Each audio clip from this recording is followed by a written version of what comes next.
Still June 14th. Phone has been charged again. Let's continue. We were on page 287, or maybe not 287. Alright, still on page 286, and I got halfway down. I was going to try to read these 2 pages, but then there's stupid shit's happening. So Zedia's back up at the surface, and she's supposed to be using the wind to make all the water move, which doesn't sound feasible at all, based on stuff from before, but whatever. We get this stupid-ass statement. Kai hadn't eaten anyone's life for days and had no reserve of power.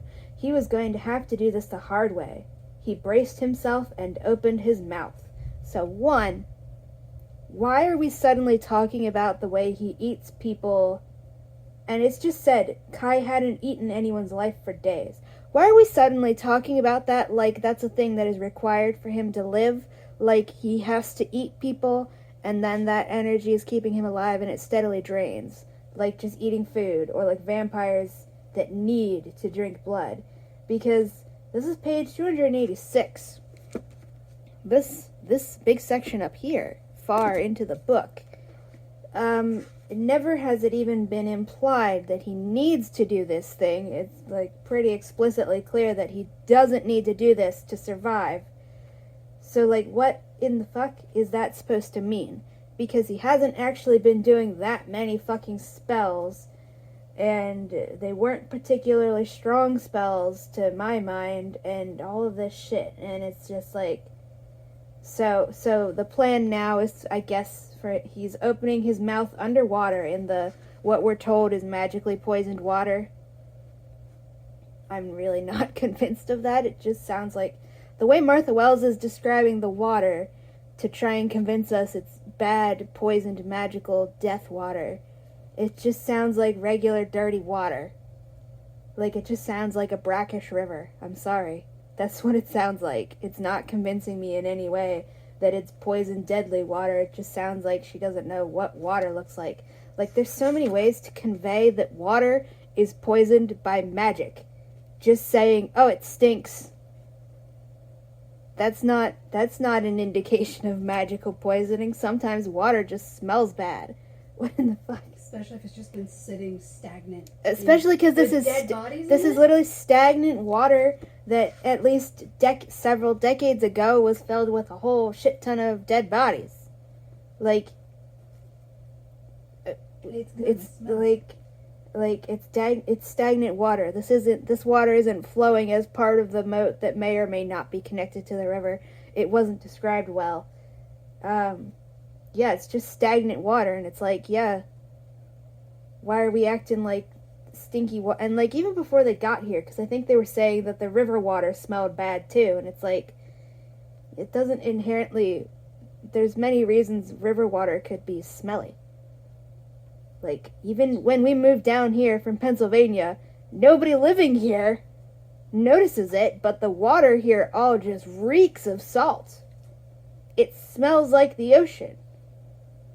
But you get used to it, so you don't notice that. So when we moved down, we're like, why does the fucking water smell like the ocean coming out of our sink? And everybody's like, what? What are you talking about? And it's like, yeah, you just don't notice it because you're used to it. It's like, there's so many reasons water could smell.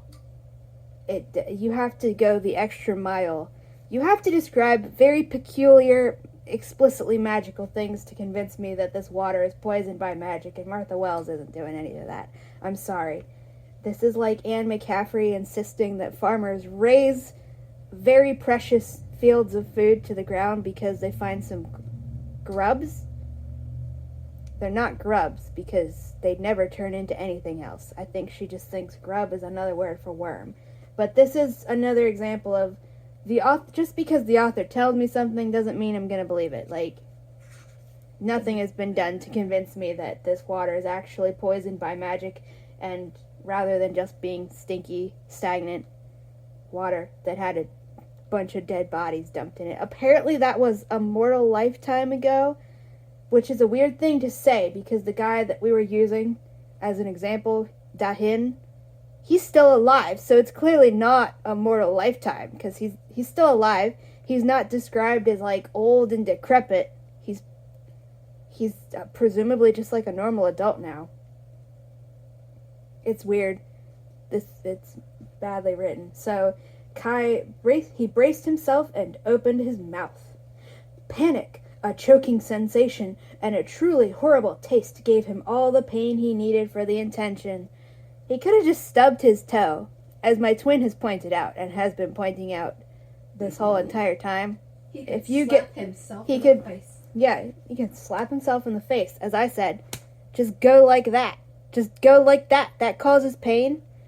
Just freaking get a rubber band and flick yourself with it. What? This is so unnecessary and ridiculous, and we're supposed to take it seriously. But Martha Wells doesn't seem to realize that when she spent this much of the fucking book going back and forth every single fucking time it comes up about how much damage water is supposedly going to do to Kai, to the point that we can't take it seriously at all, because the resounding answer is it doesn't do anything at all. Like, this is just ridiculous. He's underwater. He could just smack his hand on the tile. If necessary, he could just pick up a piece of broken tile and just, like, I don't know, smack himself in the head with it. Like, this is just there's so many things he could do that's not this. And it's clearly just meant to be fucking... Also, just opening your mouth underwater doesn't mean the water just immediately floods into your stomach, because you can open your mouth underwater without swallowing water. It's dangerous when you are up at the surface trying to breathe in water and then you get slapped in the face with a wave at the exact wrong moment. But, like, just opening your mouth underwater doesn't mean that's... Has she never blown bubbles underwater or anything? Alright, so, hold on. Is the water going to his stomach or his lungs? Alright, now we're told Kai had to, in the next paragraph... hold on.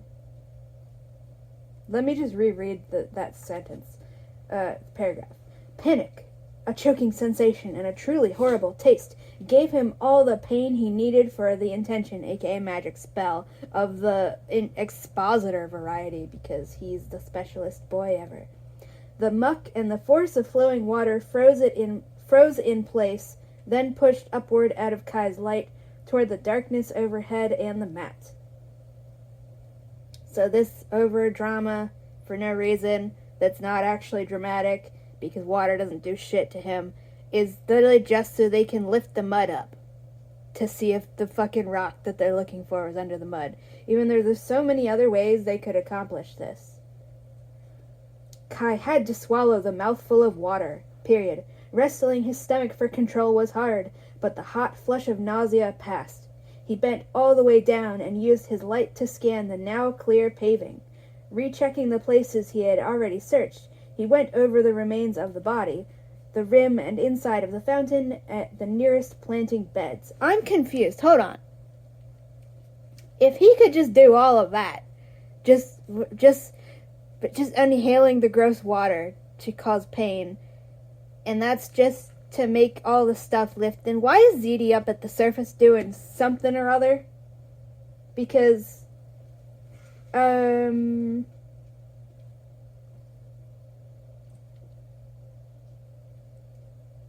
it seems like completely and utterly redundant, and like the only reason ZD went down. It's so stupid. ZD should have just been the one going down there. ZD can do all of this bullshit magic. I'm pretty sure that Kai can. It's so dumb. So it's so stupid. It's so stupid.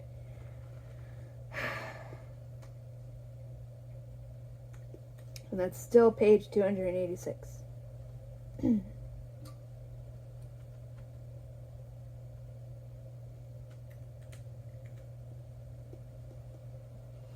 Now on page 287.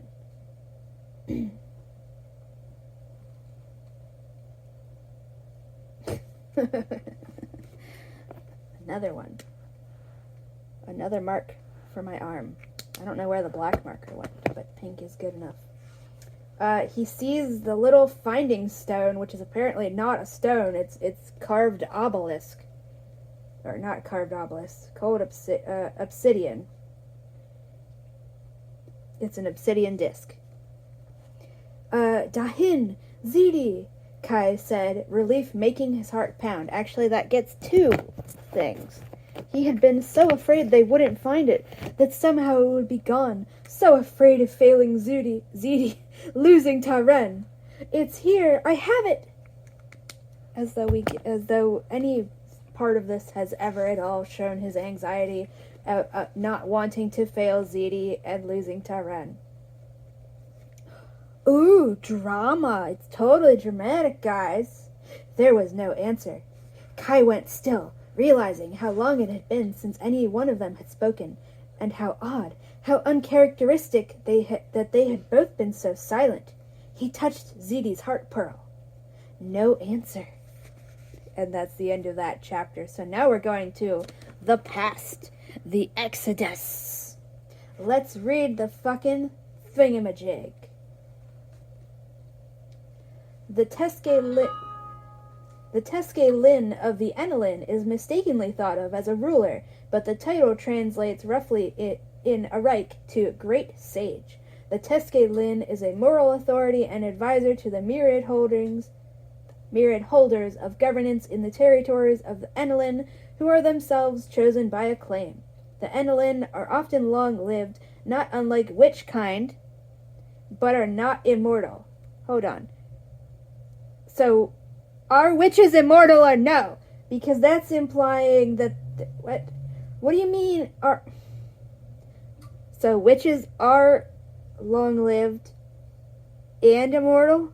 What in the fuck does that mean? The Enelin are often long-lived, not unlike witch kind, but are not immortal. Not much has been shared as to the selection of the Teske Lin, whether the person may be born to the position or chosen in some way. Howsomever, that's all one word, howsomever, they are a figure of primary importance to the Enelin character. Journey through the lands of Enal and Old Nibet / Nebe, I don't know how the fuck to pronounce it because there's no pronunciation guides, by a wandering song seller, and that's spelled Nibet. You know, literally just a basic pronunciation guide of how certain groups of letters are pronounced in these different things would do wonders. We still don't know, is Aclines Aclines or Aclines? What about Talamines, or is it Talamines? We don't fucking know. Is that Nibet? Nebe? Something else entirely? We don't know. And did I mention there's no table of contents for this book, that's... What in the fuck? How do you even publish a book without a table of contents? What in the fuck? We found that out. If you are just... For the people, I presume at least one person is going to just click on this video without watching the rest of the playlist in chronological order. I found out there's no table of contents in this book in the last video when I suddenly realized that the two children who serve no purpose, but they just exist. I suddenly realized that the two children were not in the room where all of the adults are in the room in some dank, smelly, supposedly poisoned river thing. And then I had to flip back like 3 chapters to figure out where the fuck they were. And there's stupid things like this, where we just randomly teleport back in time, and those are interspersed seemingly at random with the actual chapter title, so I needed to figure out where that last one ended, and where the actual chapter was before that, but then there's no table of contents, so I just had to keep flipping and hope I would find it.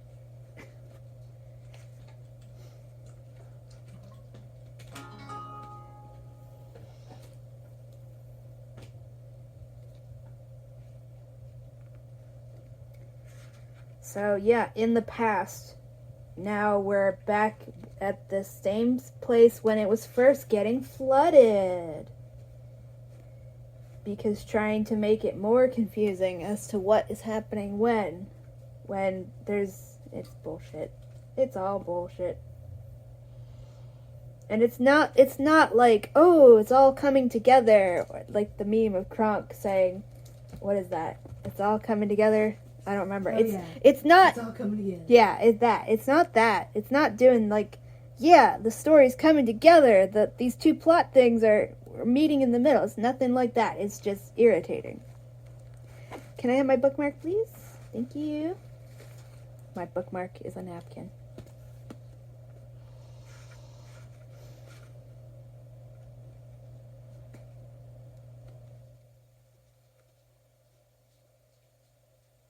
And we're supposed to believe that despite escaping a flooded city in the past and being fine with the water, that in the future Kai still doesn't know how to swim. And it's not even like, there's like not even any specific thing to demons that means that they can't learn how to swim because they sink like a fucking stone. Because that would be an actual disadvantage that the character wouldn't, or at least shouldn't, be able to just ignore whenever Martha Wells decides something stupid and new has to happen. I just can't believe that Martha Wells is so bad at writing that she couldn't even keep something as simple as magic means demons can't use water straight for even 50 pages, let alone this whole entire book. When I go through and make transcripts for all these videos, I guess I'll just have to keep track of how many fucking times the rules for what effects water has on Kai change, because it's literally fucking absurd.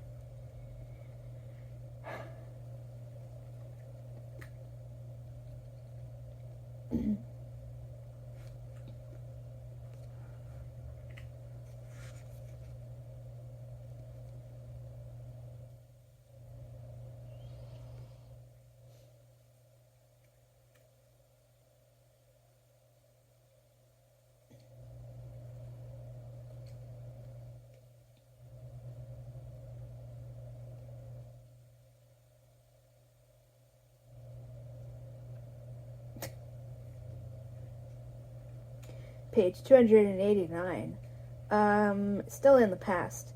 As soon as Kai stepped out into the wan daylight, strange mortals ran toward him, all dressed in light-colored caftans and robes, all armed with short spears. Kai backed towards the doorway and dropped into a defensive crouch.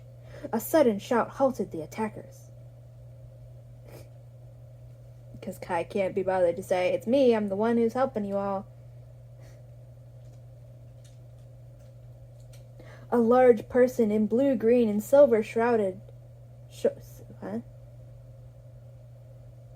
There should be a comma there, or there should be something there. That's so stupid. A large person in blue, green, and silver... There's no commas. Shouldered through, and Kai recognized Teske Lin, the Enelin Light. In Imperial, they said, "Leave off, this is Bashas's demon." The others backed away immediately. Teske Lin added, "I take it you were successful." Also, this person's pronouns are not actually they, them. This person is not actually non-binary. This person is simply not wearing the Arike traditional gendered clothing that sorts everybody into a very strict fucking binary that is non-negotiable. We are 289 pages in now, and in 289 pages out of 414, we have yet to see a single fucking character not wearing the clothes that match their gender identity.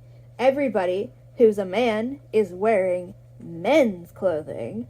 Everybody who is a woman is wearing women's clothing. Nobody is wearing clothing that's contrary to their actual fucking gender so that they correct people. Nobody is wearing a mixture of the two to purposefully create confusion, or even just because it's fucking comfy. Martha Wells is trying to convince everybody, including herself, that she's totally not just doing biological essentialism because it's based on their clothing. The characters aren't assuming people's genders because of their sex. Now ignore the part where Kai specifically fucking assumed Tenez's sex because she was half fucking naked, probably more than half naked, and wearing only gauzy shit that it leaves nothing to the imagination because it's implied she was a sex slave, but we're never gonna bring that up again or talk about it or anything at all. I guess that's just more of Martha Wells trying to be edgy. Like she's a fucking 12-year-old instead of however fucking old she is. Like this person, their pronouns are not actually they, them. It's just that they're not wearing clothes. They're from the people who don't wear binary gendered clothing that is enforced socially. So it's just that Kai can't tell if they're supposed to be a man or a woman. And that means in Martha Wells's mind that, oh, okay, so that means we'll pretend not to assume their pronouns and instead of just asking. Basic fucking question.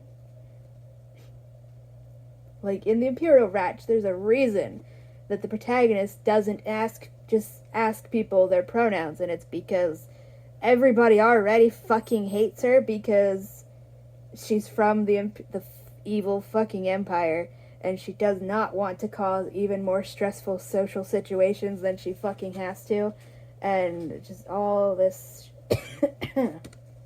all this shit. And it's like, other characters ask each other their pronouns when they're not in the specific situations she is in.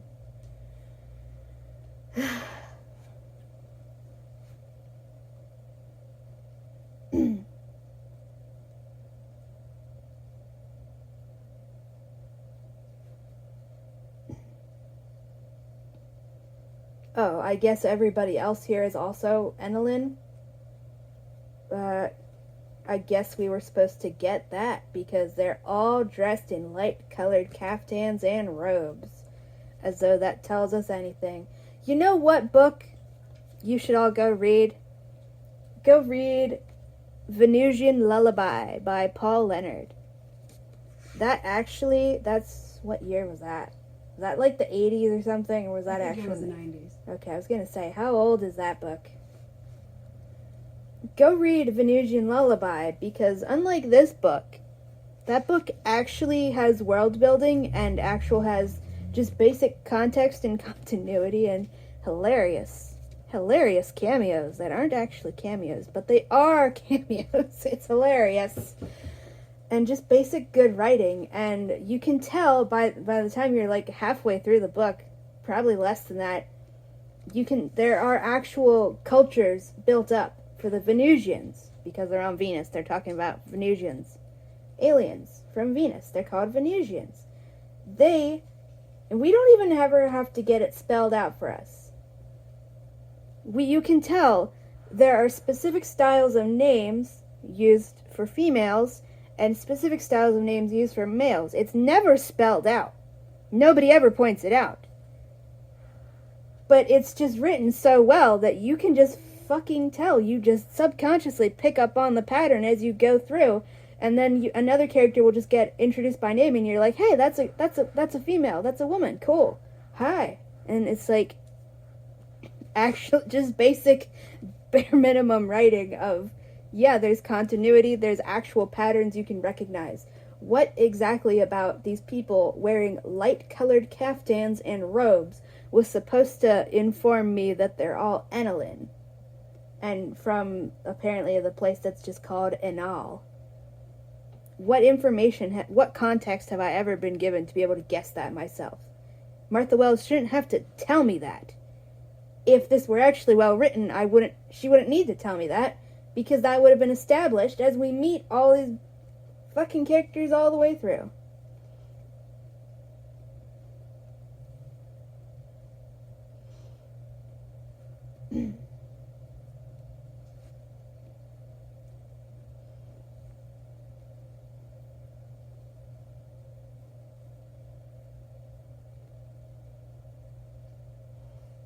He dropped the head that he cut off for everybody as proof, and then realized, oh, this could just be a random ass person. It's like, I don't know how to prove it's a hierarch.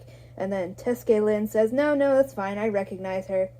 And, like, this is Martha Wells trying to get points again, because she only described this hierarch with they, them pronouns. But again, literally just because they're not wearing the traditional fucking clothing that denotes gender in this evil fucking empire that we're pretending is not an evil empire.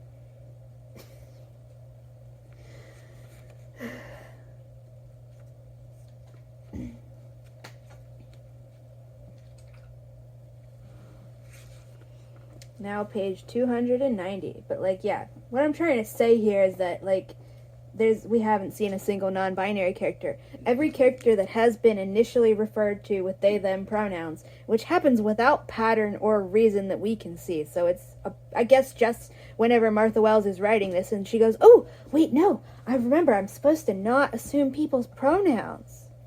And then everybody else is. And then the pronouns that are assumed are literally always correct.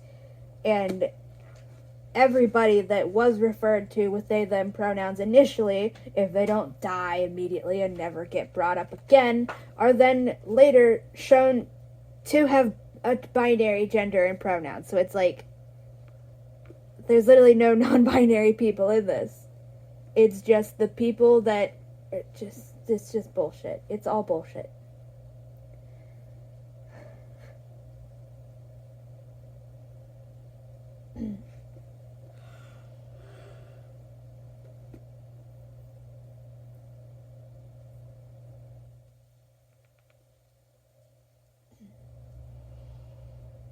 Kai's legs felt weak and he just wanted to lie down. That's going on the arm. We've had 9 today. 9 times just today of just shit just being told to us out of nowhere with no hint of that in the fucking narrative at all. He was beginning to think his new body didn't work as well as Enna's, that there was some trick to being a demon in a mortal body that he had never been told. Oh, that's terrible. What the fuck, Martha Wells? Or maybe, this is the same paragraph, or maybe it was just that Enna had been resigned to leaving her body in natural death, but Talamines hadn't, and fought to hold on. That's a horrifying fucking implication. What the fuck? What was it? Kai's legs felt weak, and he just wanted to lie down. He was beginning to think his new body didn't work as well as Enna's, that there was some trick to being a demon in a mortal body that he had never been told. Or maybe it was just that Enna had been resigned to leaving her body in a natural death, but Talamines hadn't, and fought to hold on. Yeah. So, is Martha Wells trying to imply here that Kai is now torturing this person that we know was a fucking slave?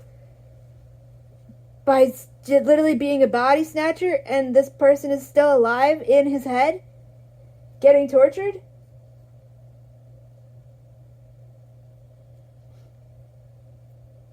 A random fucking description. Teske Lin lifted their brows. The effect was interesting because the hair had been shaved away and replaced with tiny gold studs. Sure. Why is that? Whatever. And then there's a line break.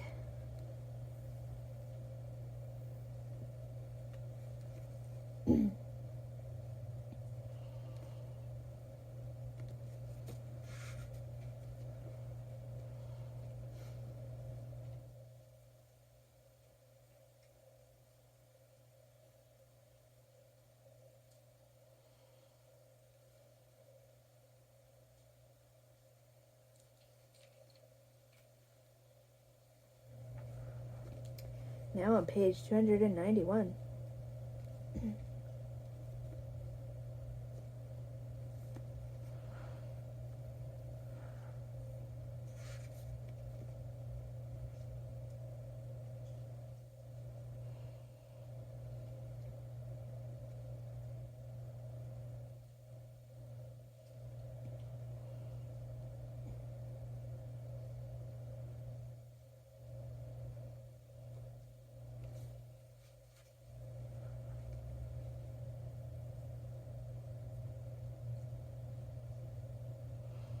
Yeah, this is definitely supposed to be funny on page 291. Still dragging Kai behind him, Dahin told them, "He stabbed an expositor and threw me out a window." That's supposed to be funny.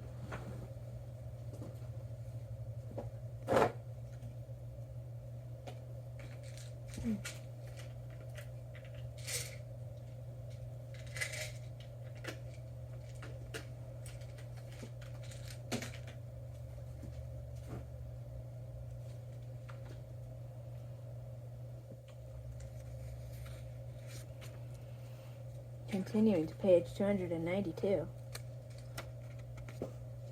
Everybody's like overawed that he has killed the second hierarch, even though that was literally the plan.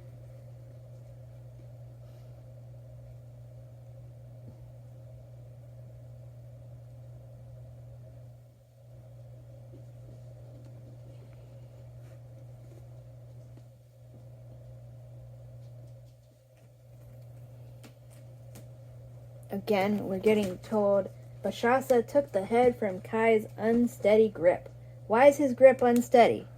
Why aren't we told that his arm is trembling this whole time? Anything. Literally anything besides abruptly telling us shit that's going on.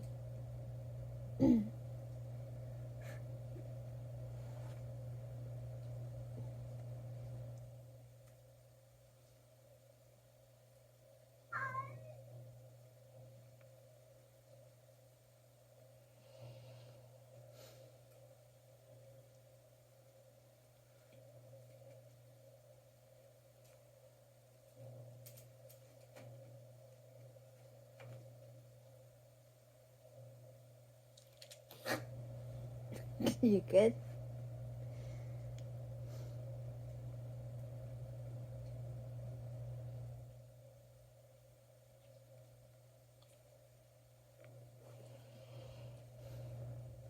Now on page 293.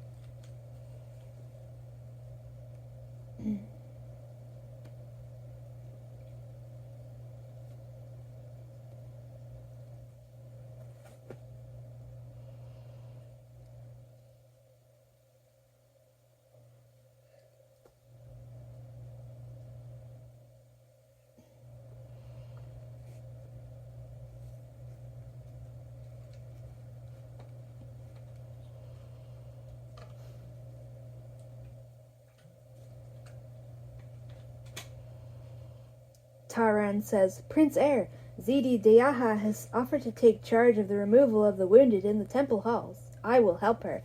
Because look, they speed ran even faster than I thought possible, the enemies to lovers trope.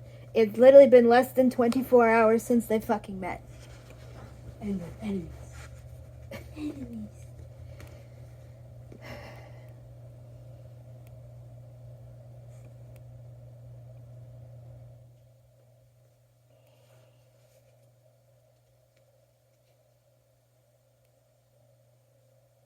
Excuse me, people.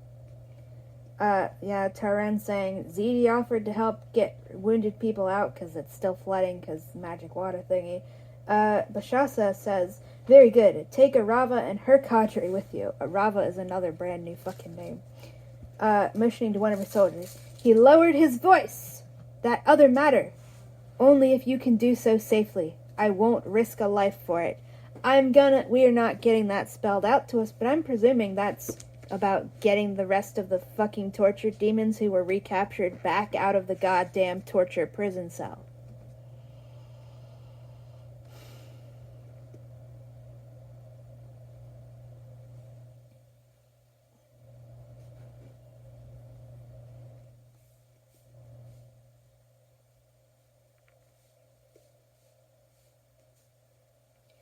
Kai is too overwhelmed to think of how to be polite in this situation. In the grass plains, it was assumed you would take care of others if you had any chance to. Then why does he just keep leaving people trapped on the fucking boat where he's gonna summon an immortal murder person? Turning to page 294.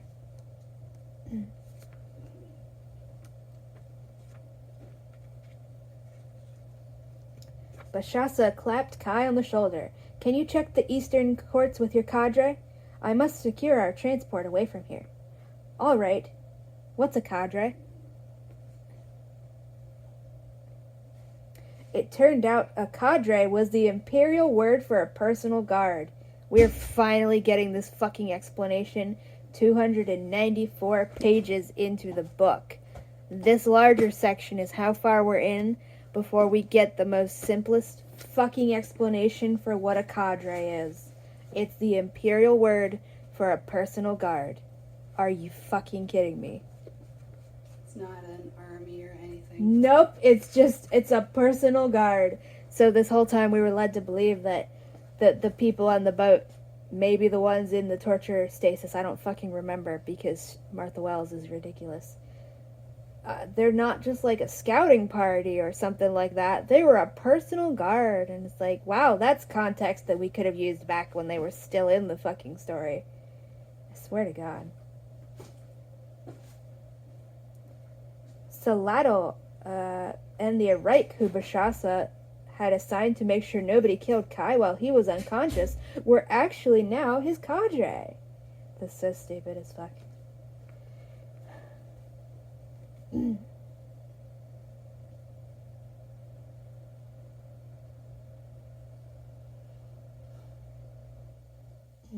And again, I have to really restate again. There's no difference in the way Kai is behaving now in the past, despite only being less than 24 hours since this whole shit started, and him in the present, because Martha Wells is so bad at writing, she can't even keep the supposed character development straight.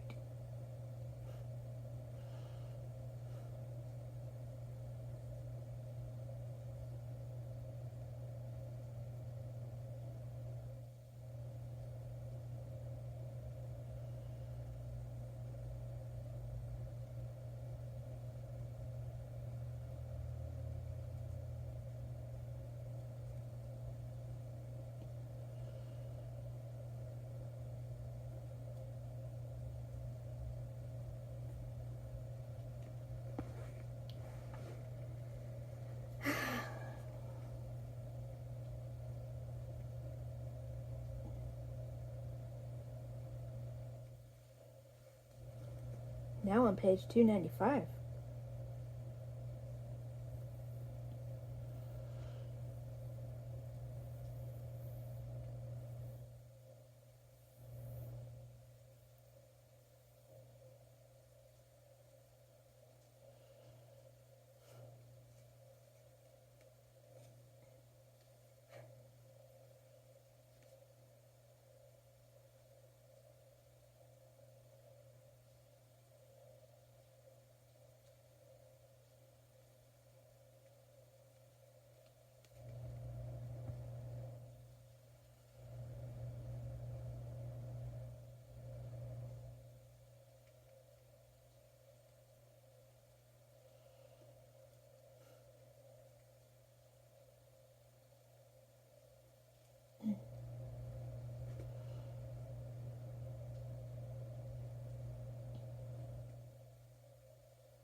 Kai in the past with his personal cadre found the dead bodies of what they don't realize are the people from where the hierarchs are from that we're supposed to think is important, even though it's not.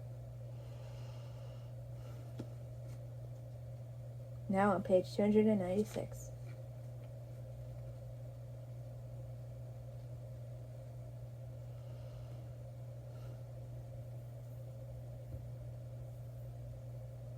And they're all, let me get a description of this.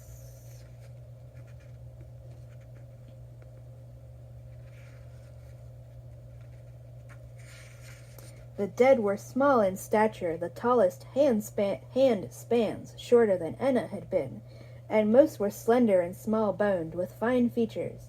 Their skin was a light bronze, their hair shades of brown and very straight and soft. They had small, skillfully drawn tattoos all along the edges of their hairlines, in bright colors, symbols or words in a language Kai had never seen. Blah, blah. Oh, I think I might have skipped a page too far. Yeah, I did.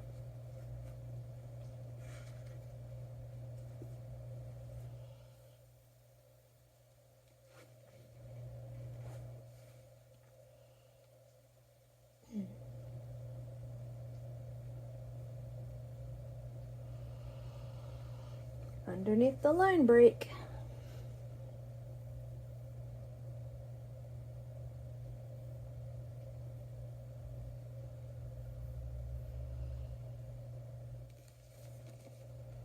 They're leaving. The water is at knee high. Kai would have felt more panic, but it was muted by exhaustion. Exhaustion that there is literally nothing in the goddamn narration at all to even hint at existing. It's literally Martha Wells is refusing at every goddamn step to just show us some fucking emotions.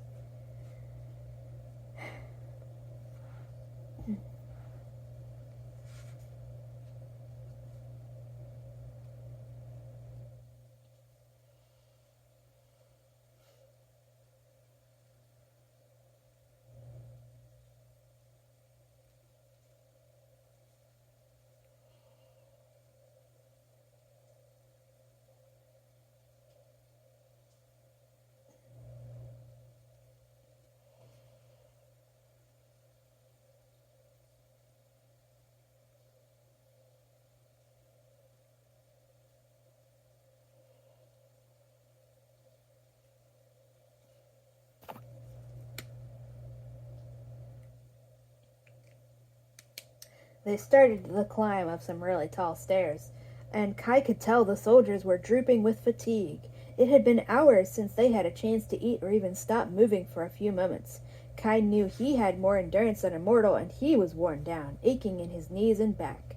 Talamines hadn't been that much older than Enna, but even 10 full changes of the season was a lot for a mortal. But no one complained. The water was rising, and they didn't have time to stop. So, Talamines is 10 years older than Enna's body was, and we still don't fucking know how old Enna is. Besides that, she is undoubtedly a fucking child. The kind of child so young that children deciding to cross a flooded river on foot is just, unfortunately, to be expected. Because they're just that young and foolish and don't fucking understand that's gonna get you killed. So Talamines is 10 years older than that, whatever the fuck that means.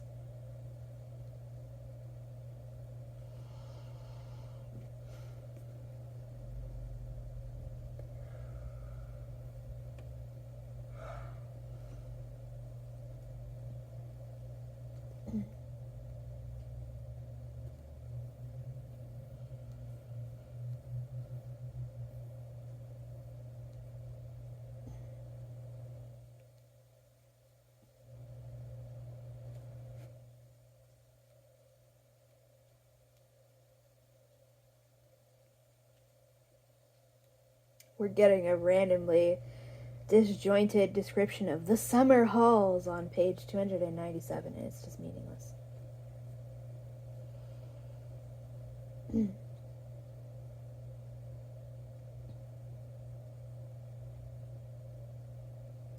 Yeah, Martha Wells legitimately did decide only after flooding the city to retcon in, oh, there's balconies for little airships to land at, literally for no reason except to let people get back into these areas by boat later when the city is flooded.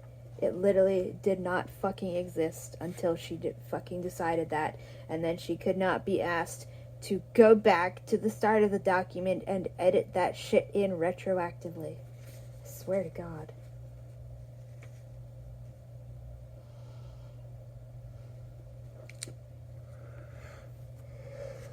Page 298.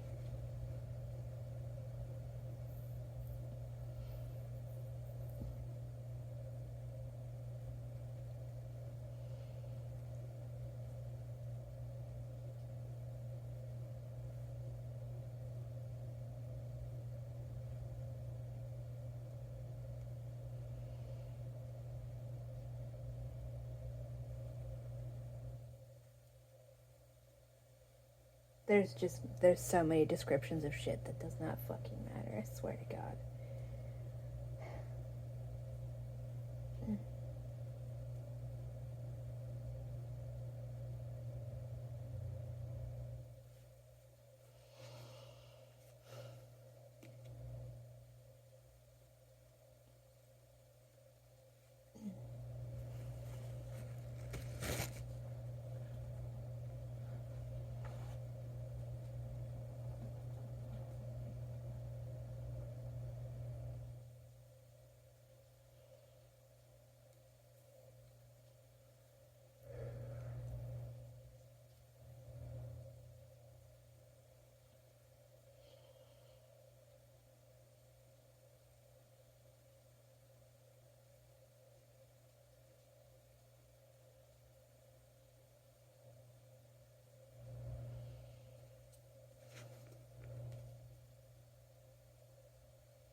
Now on page 299.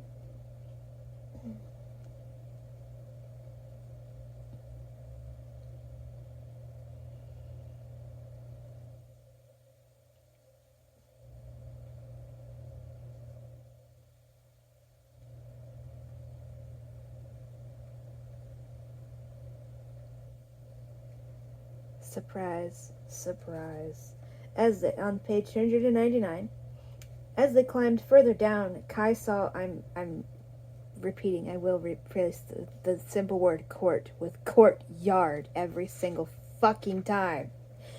As they climbed further down, Kai saw the courtyard had a tall archway built into the earthwork wall, out of which riding animals, even the giant wall walkers, and every kind of wheeled contraption poured in a steady stream. The place was a chaos of people, all leaving or preparing to leave. Wall walkers were mentioned exactly one time before this, and it was some nonsensical fucking thing.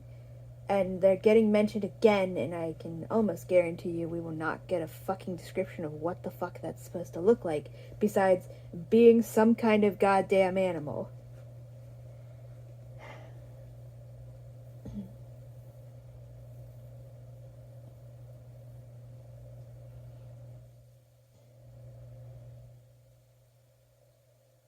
Literally, when you're reading, if you're reading this, just replace court with courtyard.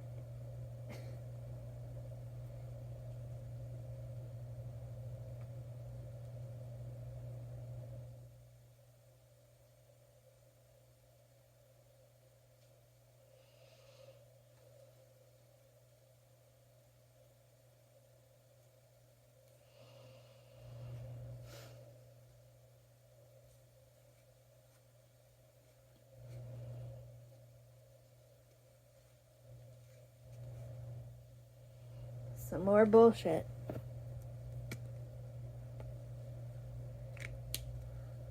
Saladel, I guess Kai's bodyguard, plunged into the crowd, and Kai plunged after her, but only a few steps in, it was almost too much. Too many frightened people, too much noise, too much like a battle. Kai fought the impulse to make a break for the bridge. After all this, the sight of an open path to freedom was too tempting. But with a practice mix of apology and aggression, Saladel shouldered through the crowd, and suddenly Bashasa was there. Kai's not even afraid during the fights. It's just so badly written. Absolutely fucking no, he can't. Page 299. Fourth Prince! Bashasa greeted Kai with pleasure and pulled him in, putting a confident arm around his shoulders. Fourth Prince, can you speak for the demons? No! Thank you. No, Kai said on page 300. At least it was an easy question. Thank you for doing one thing correct. Jesus Christ.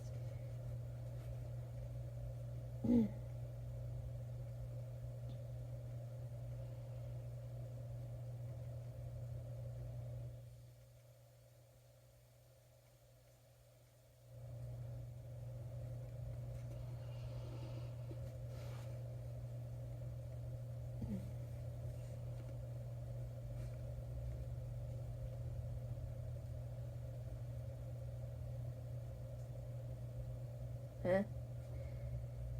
We're just getting random shit dropped on us out of nowhere. No, Kai said. At least it was an easy question. Those gathered around were Teske Lin, the Reich Prince heirs Huranan and Vrem, and others he had seen with Bashasa outside the temple halls. Zidi, Taren, and Dahin weren't here, and he couldn't spot them in the crowd. Ah, the fourth prince cannot speak for the demons, Bashasa told the group as if this was the answer he expected. But this is a matter that can be taken up later, as the demons freed from the Cageling court will surely not be fighting for the hierarchs. What? Kai didn't understand. Bashasa squeezed his shoulder. Yes, before this day, demons taken from the Cageling court were brought to the battles in Palm and Bellis Straits. They were forced, somehow, obviously. He turned to the mortals again. The fourth prince was imprisoned in the Cageling court himself, and did not know this.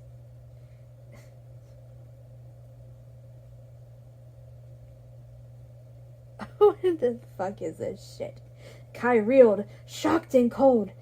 That counts. That counts, because this is bullshit. It's contradicting everything that's come before it. Kai reeled, shocked and cold, barely aware of Teske Lin asking a question, someone else answering, a clamor of objections. That was what the hierarchs had done with the demons removed from the court. Against their will, Kai thought, a sick knot settling in his chest. It had to be against their will. Demons tortured to the point where they would agree to fight for the mortals who had cut off their connection to the underearth, who had killed their mortal families and burned the clan tents. He didn't want it to be true. This is supposed to be dramatic. We've established Kai does not give a single flying fucking shit about other demons, including the victims of torture. He, in fact, thinks they are useless piles of shit.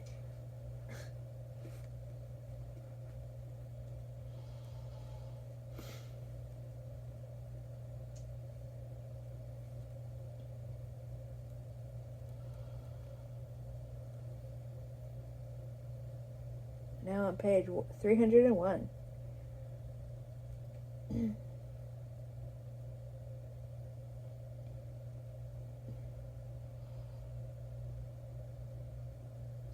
Okay, that thing that Bashasa said he wouldn't risk anybody's life. Well, no, actually that does fucking count.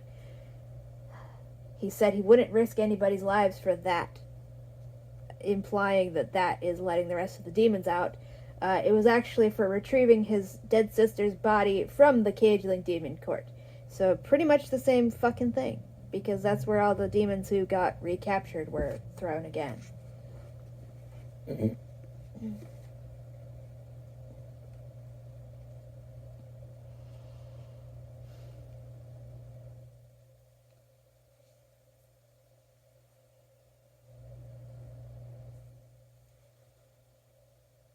Kai tried to get his mind back on what they were doing now, and not how many captured demons might be fighting for the hierarchs, and what would happen to the others from the Cageling court who had refused to follow Bashasa. Why would anything fucking happen to them? They were literally victims of torture who needed medical attention, not to be thrown into a goddamn fight as cannon fodder, you racist fuckers.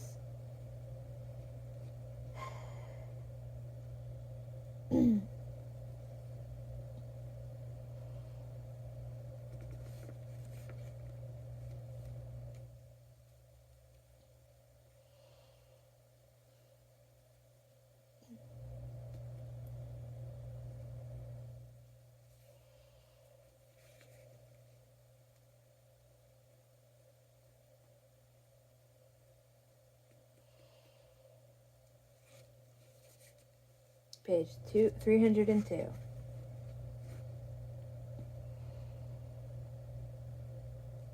We are getting a description of the wall walkers. It's a miracle. The beasts were easily 4 times the height of a tall mortal, shaggy dark fur hanging down over the tough lizard-like hide on their long legs and clawed feet. Their rodent-like heads narrowed to a long snout that belied how wide their mouths could open. Each was hung with nets and harnesses holding cargo carriers, like giant versions of saddlebags. Atop their backs were wide, partially enclosed palanquins with awnings and curtains catching the wind. Okay, that's not actually a description. What are they shaped like? How do they walk? Are they lizard-shaped? Do they have short little legs? Are they shaped like giant geckos? Are they giant fluffy geckos? No answer ever going to come.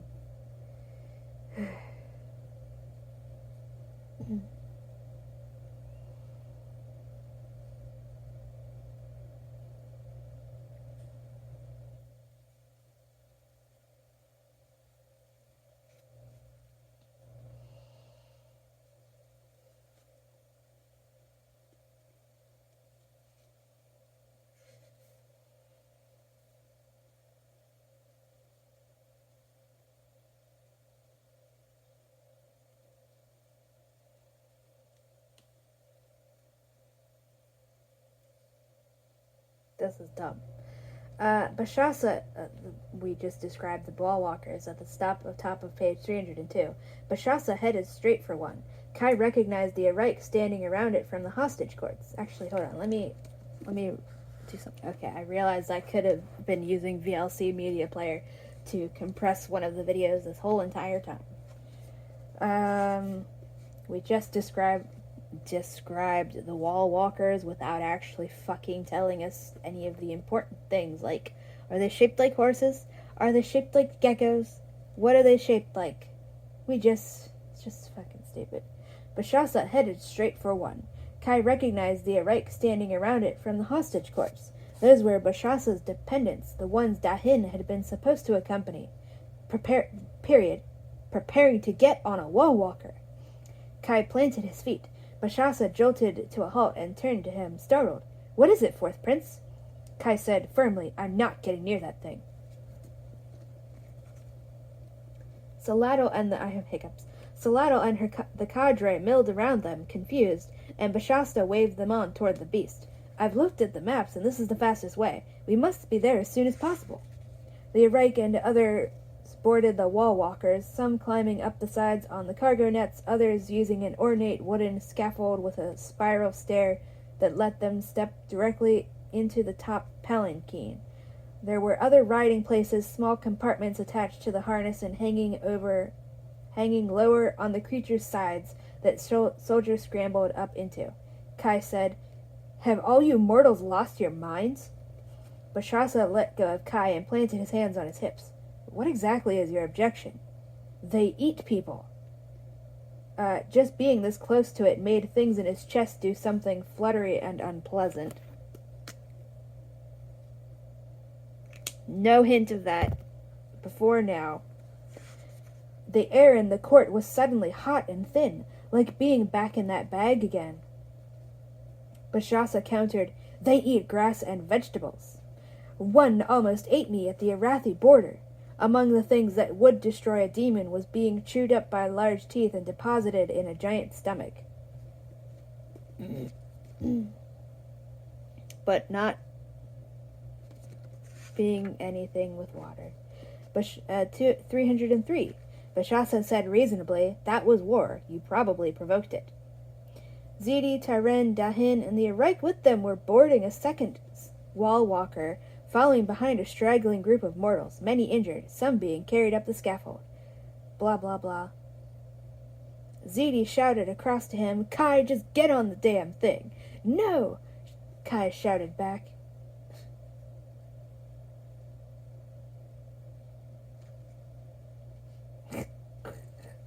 We're pretending it's deep and meaningful. Bashasa's brows furrowed in dismay. A demon is not afraid of a beast, no matter how big. What are you afraid of, Kai? He lifted his brows. Is this how you were brought here? Kai hadn't known until just this moment. So much of what had happened between being captured and imprisoned in the cageling demon court was a blur. He almost bit through his lip to keep the words in, but maybe if Bashasa knew, he would stop asking. I didn't know. It's the smell. Who gives a fuck? Am I supposed to care? Maybe if we'd actually gotten to see that shit and see his fucking fear, I could believe this, but this is just bullshit. This is just thrown in to waste time and pretend that there's totally emotions, guys. These characters are totally having emotions instead of just us being told very abruptly out of nowhere, he was really fucking angry right now, and all this shit.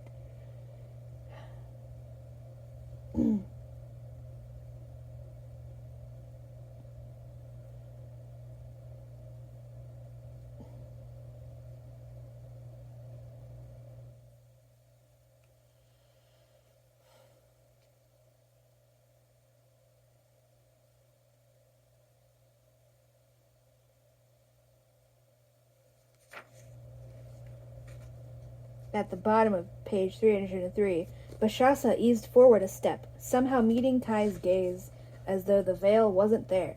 He lowered his voice. I need your help in Benes Arik, Kai. We have slain blah blah blah blah blah blah blah blah blah. We can do so much more than I thought possible. Kai knew how persuasive Bashasa could be, but having the whole force of that personality turned on him at once was heady. It was like a witch using their will. Maybe there was a witch somewhere in Bashasa's ancestry. That shouldn't affect Kai, but whatever Bashasa was doing was working. okay, maybe if somebody just has a crush on somebody else, don't imply that they're literally brainwashing them. That's not fucking romantic. B, Kai is still a child. It's still fucking creepy and fucked up pedophilia. Just because you last minute decided to throw him into an adult's body doesn't change the fact that he is still a fucking child. Page 304.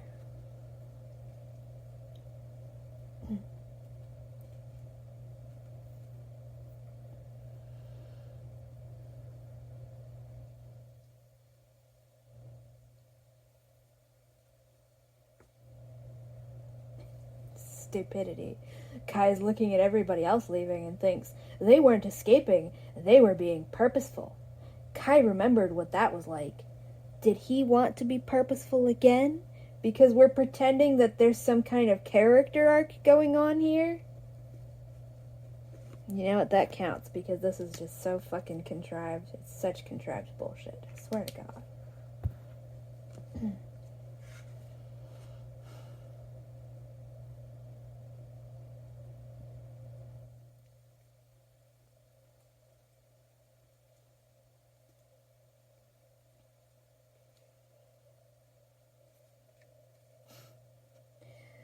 Bashasa says, blah blah.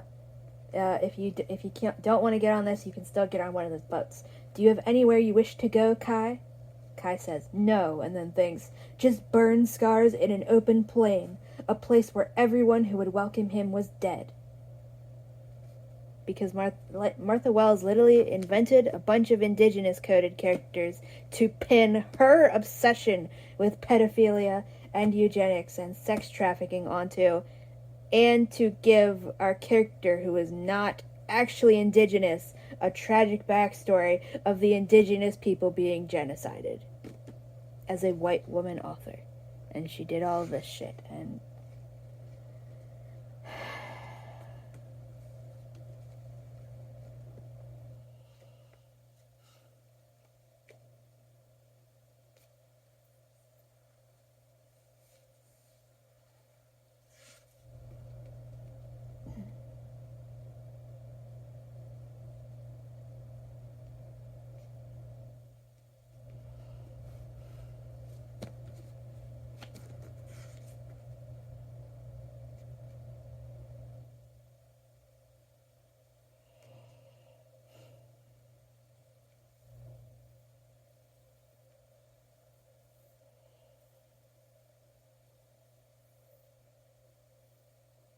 now we randomly get told among everybody here there are also some young children or babies. That's kind of information that would get revealed way before now. Way before now, if this book were not terribly written. Babies are notoriously loud. They cry. You can't just tell us on page 305 that there have been babies in this place this whole entire time. People would hear them crying. Such basic shit, and it's just so fucking wrong. I swear to God.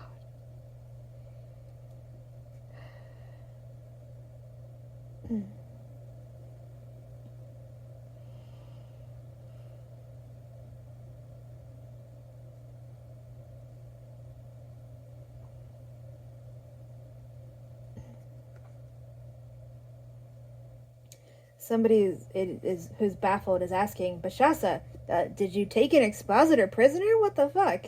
Not in those words. She seemed the same age as Bashasa, which means what, Martha fucking Wells? How old is this man compared to the child you want us to ship him with?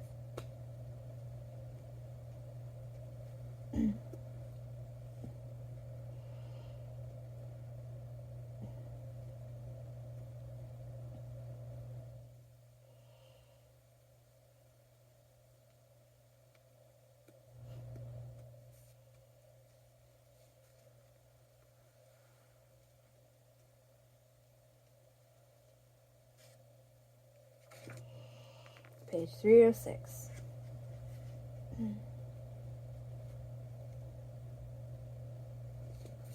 This lady is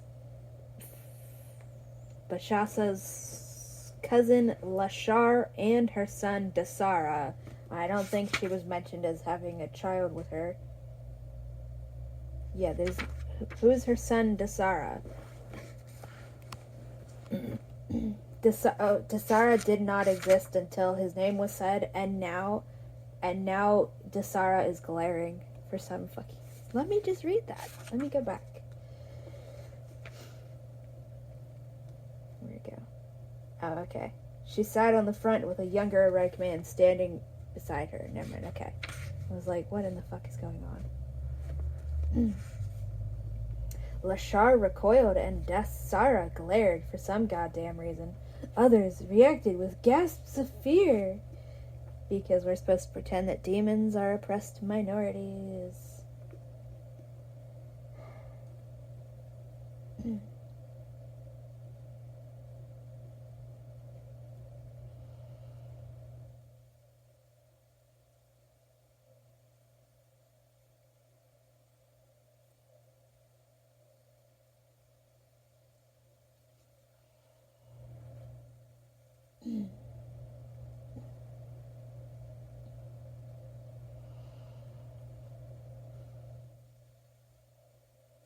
Apparently there are earthquakes at the grass plains because we just get told that when the blah blah blah blah blah 306. Just fucking read it yourself.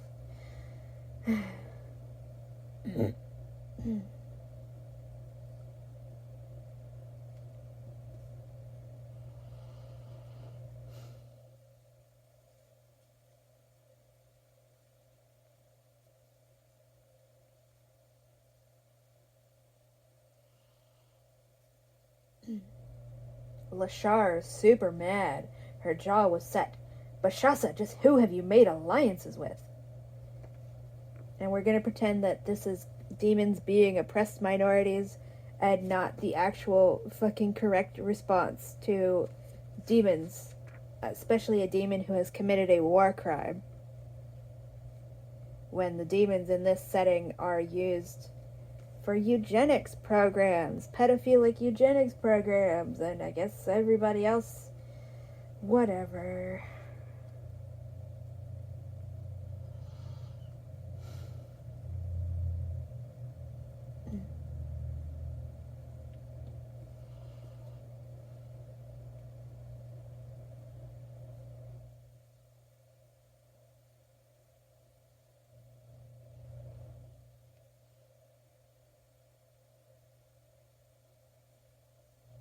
Page 307.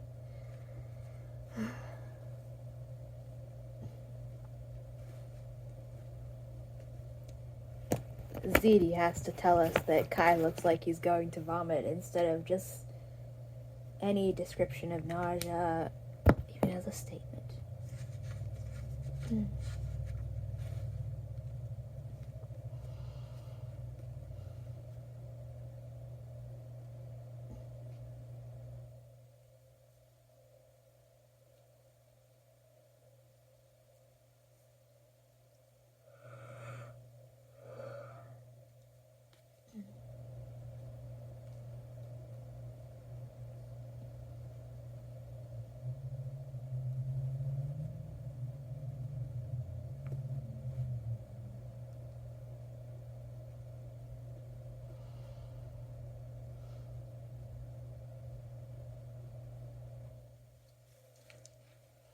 Page 308.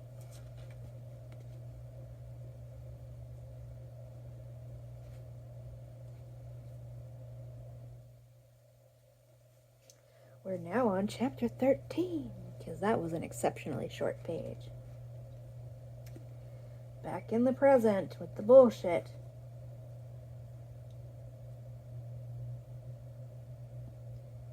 That's dumb. Why would you tell us that? That's just making him seem cartoonish.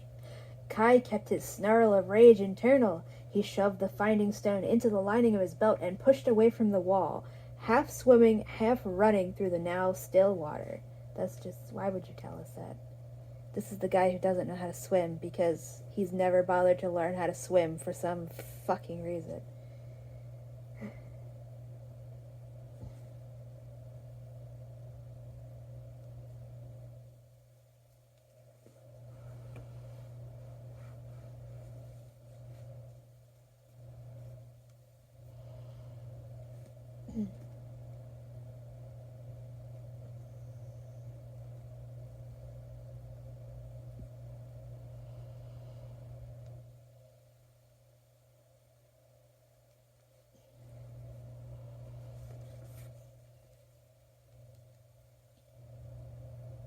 Now Kai can swim magically because he needs to.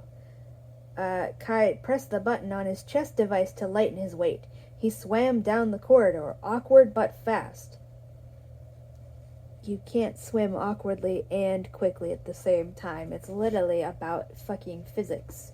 You have to be moving properly to be moving quickly. Again, it literally, what are Kai's abilities? Whatever will sound coolest for the 5 seconds that it's going to be relevant, and then never again. Kai can't swim until he needs to.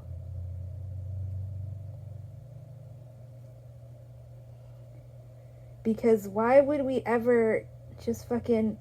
Why would we...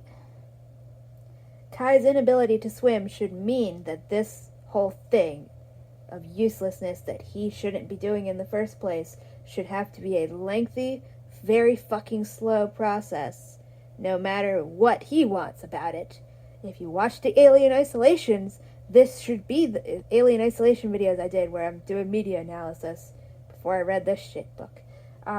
This should be the part where we just have to fucking clump along the goddamn surface of the spaceship with our magnetic boots.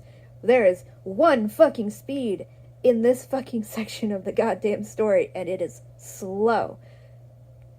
Yes, the spaceship is literally exploding around us. Yes, there are probably xenomorphs ahead of us or behind us.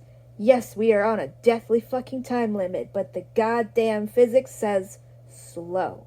You are moving slowly. You cannot fucking run. You cannot magically gain the ability to move faster. You have to goddamn fucking walk so fucking slowly. That's what should be going on here. Kai doesn't know how to fucking swim. This should be an agonizingly slow crawl and fight just to get back to where he was before. Maybe before, ZD was able to drag him along, so it was faster. Now he has to fucking take it one literal goddamn step at a time, using the thing to make him weigh a lot. Because that at least lets him walk horizontally by grabbing shit and pulling himself along. But no! Martha Wells is bad at writing, so Kai can magically swim really fast now. But oh no, she assures us that it's awkward swimming, despite it being fast swimming. So what the fuck ever. Like, he swam down the corridor, awkward but fast. And it's like, you can't do that. No. Awkward swimming is slow swimming. That's how it works. That's how physics works. This should be you saying he can only move slowly. There's nothing he can do to speed up getting the fuck back up to there. Because this should be where tension is being built by things happening slowly, because that's the only fucking speed you can move.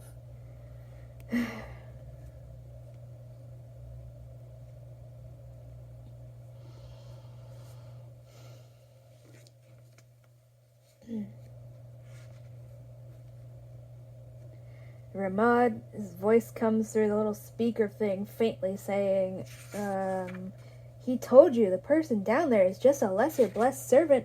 There's no reason to send hunters. And then the earpiece stops working again. I don't know when we started calling them earpieces.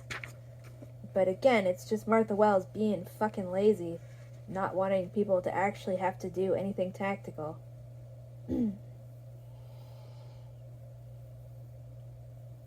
So, it really wasn't Ramad who had attacked them. Kai didn't want to admit how much of a weight that lifted off his heart. You're a fool, he told himself, since ZD wasn't here to say it because he has a crush on Ramad for some fucking reason.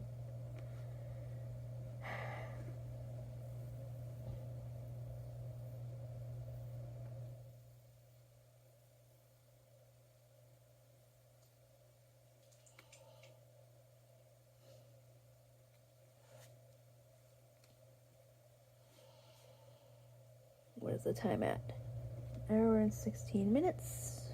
Battery should be... Oh, that's not fine. Cheater. Hold on.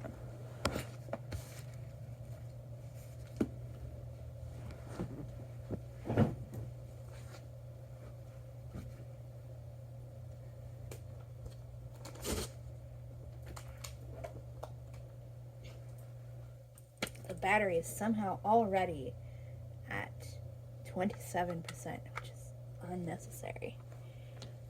Can I plug it in?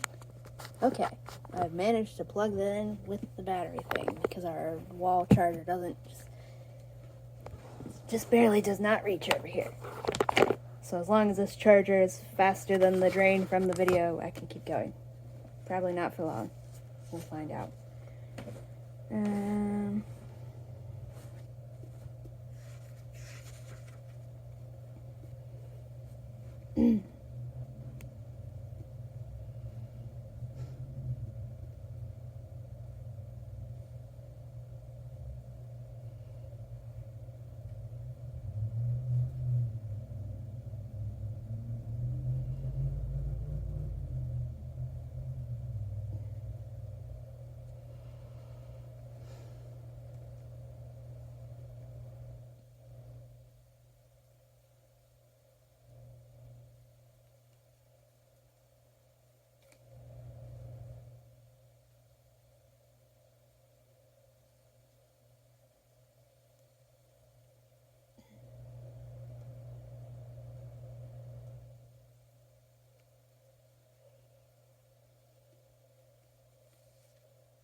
Swimming away down the corridor was an expositor's amalgam. Dull gray flames burned just above its head, an intention for a heatless light. It was big and blocky, muscles standing out on a torso that from the wedge shape and the ridge of the spine was more animal than human.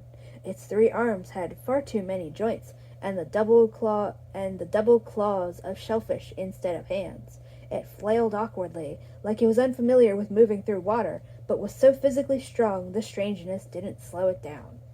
We're now on page 311.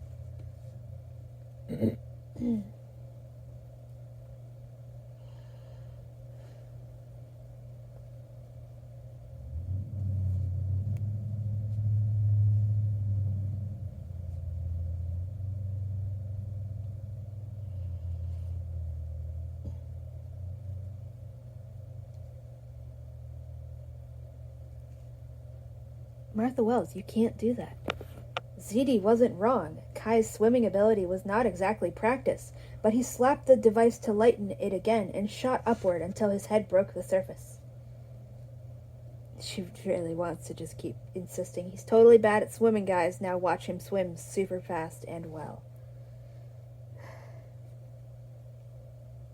She's so bad at writing, she can't even keep character is bad at swimming consistent for 2 fucking chapters. And explain to me why nobody has ever taught, why he has literally never learned how to fucking swim. That's so fucking ridiculous.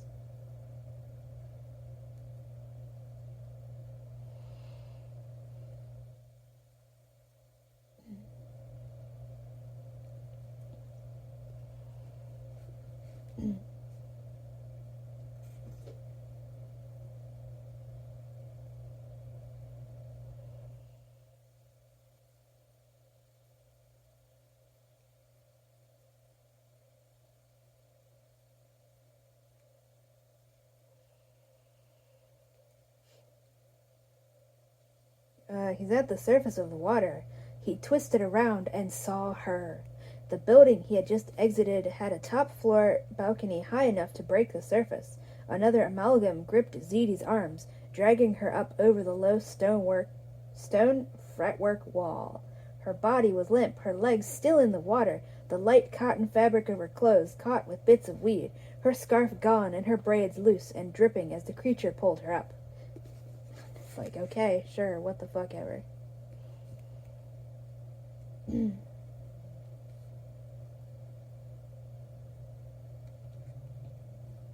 Its skin, the amalgam skin, is fish belly pale. Woo.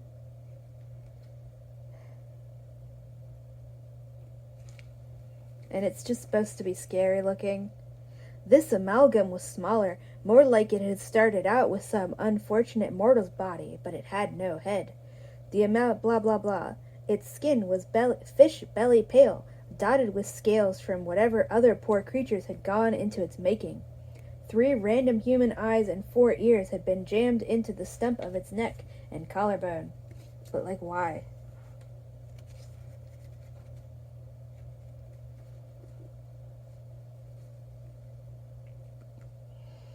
Apparently, demons can't drain the false life out of an expositor's amalgam for some fucking reason. I'm sure he'll magically gain the ability to do that later.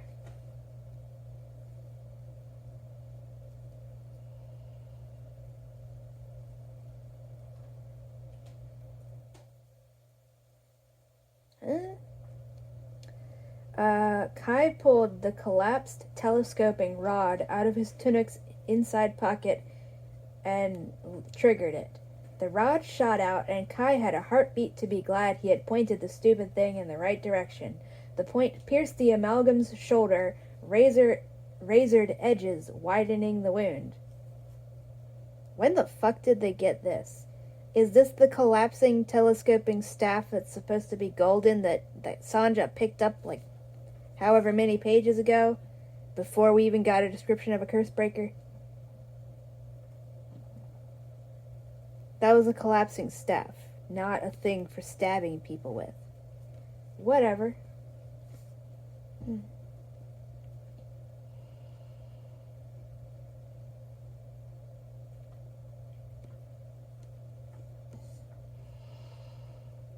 I cannot be bothered to scroll back to the start of this fucking book and check.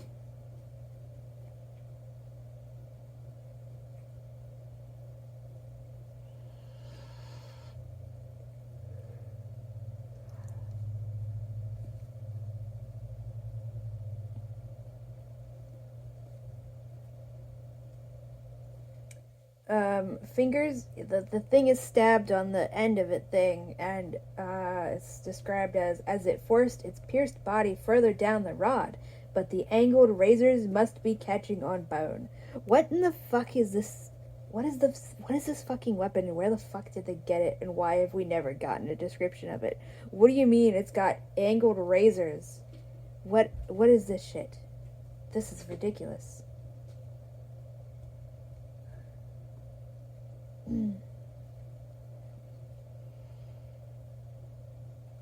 So Kai can't drain the life from the thing, but he can just grab its angle and use his magic to untangle the design that makes it alive, which is exactly the same fucking process.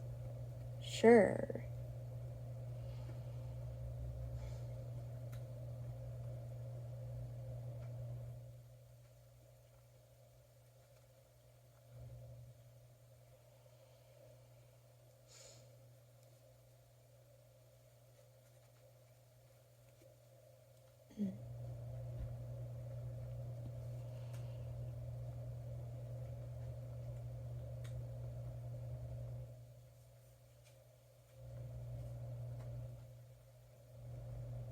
Huh?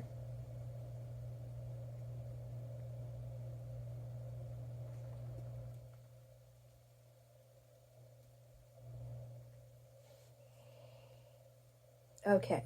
I was like, wait, what? What are you saying? She's in stasis. For some fucking reason. Because I guess somebody cast a stasis spell on her from a distance. To attack her. It's like, alright, whatever.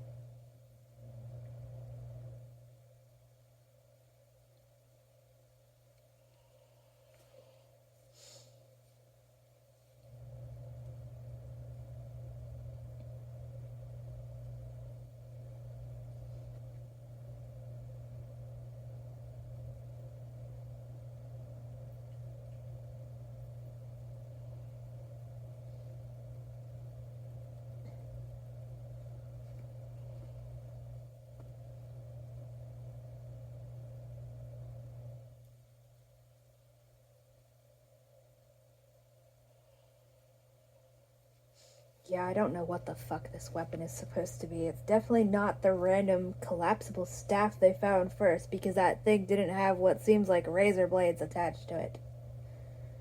I guess I should check if the phone is actually getting higher in percentage. Yeah, it is. Good job, Charger. It's at 36% now instead of 27 dropping to 26 before my eyes.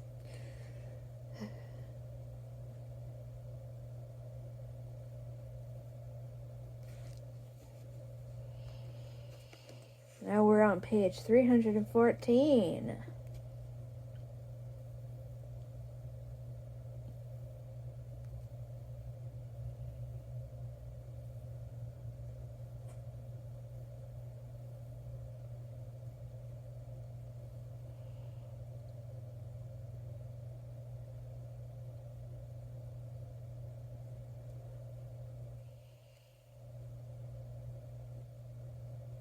So many fucking questions that are never going to be answered. She describe a immortal blessed ascension raft, aka those stupid magical floating elevators that literally were only invented retroactively to justify being able to have people swim in here on boats in the present. She describes it as shaped like the fan of a ginkgo leaf. So I guess this is just an alternate Earth. Why are you where the fuck are they gonna get ginkgo leaves in this area? Where the fuck are they in this fucking area? Where the fuck are ginkgo trees? Where the fuck in all of us are you gonna find ginkgo leaves? Where do ginkgo trees grow in this fantasy world? What's this the equivalent of? Where are the ginkgo trees? Where are they?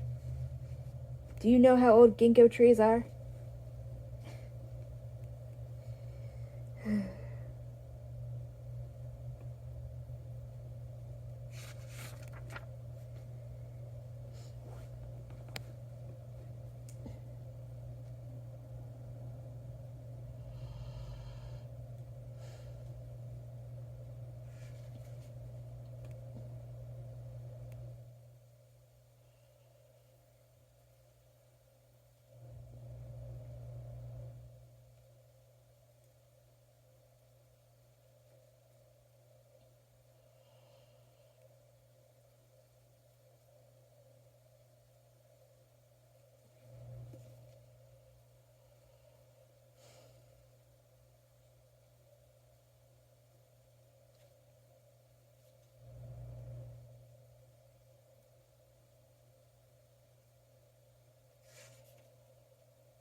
Behind them, an immortal blessed paced back and forth like an angry leopard. The white tunic, pants, and gold tabard were what all immortal blessed wore when out in the world, but his light-colored hair hung past his shoulders, meaning he was male. It was rare to see immortal blessed men. They were too important to deal with mortals and witches and other lesser creatures. Again, so Martha Wells is just reversing the fucking gendered stereotypes and acts like that means it's progressive. Pro fucking tip. Actual progressiveness is no gendered stereotypes. Martha Wells would look at my short hair and say, "Oh, that means you're a man." Or in this universe would say, "Oh, that means you're a woman." No. The answer is no. No. That's bad. That's just blatant fucking misogyny. What the fuck about, ooh, we should keep the exact same restrictive gender stereotypes, but we'll just reverse them. Now it's fine, right? No. She's literally not even making any political commentary at all. Now on page 315.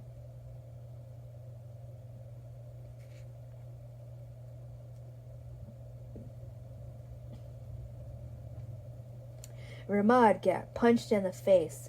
Kai flinched because he has a crush on Ramad, and I'm supposed to care.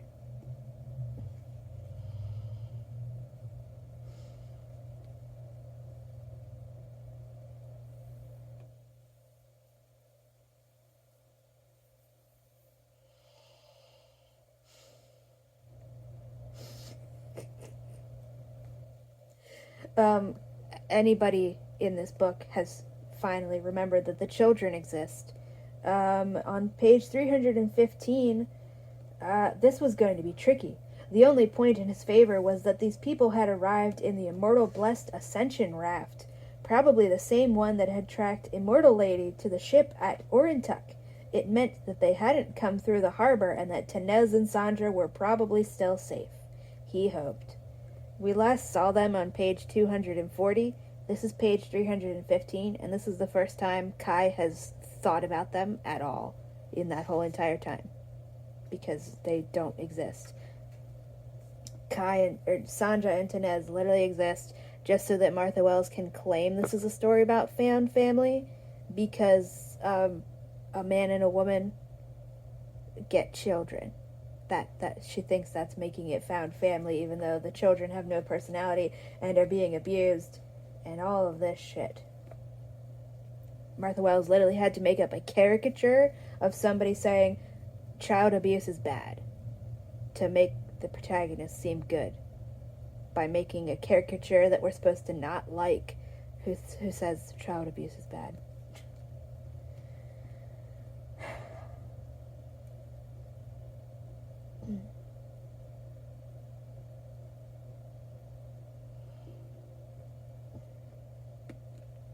Cantrips wouldn't work in water, so he would have to use an intention.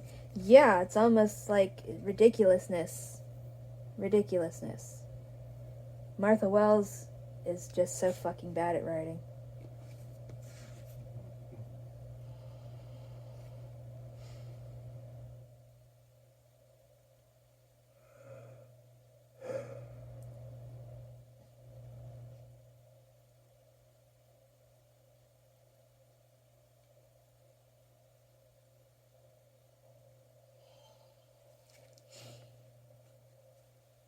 Page 316.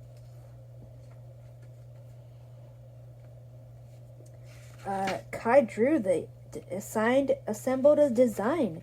It was an old one, used during the war, and he was counting on the fact that this new generation of expositors wouldn't recognize it, at least in this form, for some fucking reason.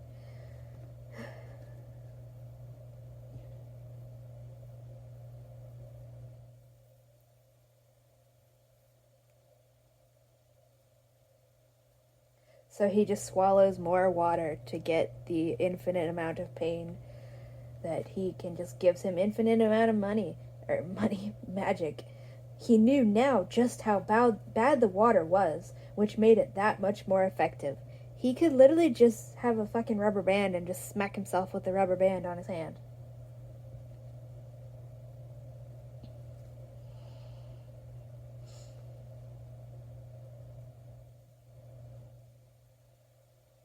It's so stupid. It's really fucking pathetic.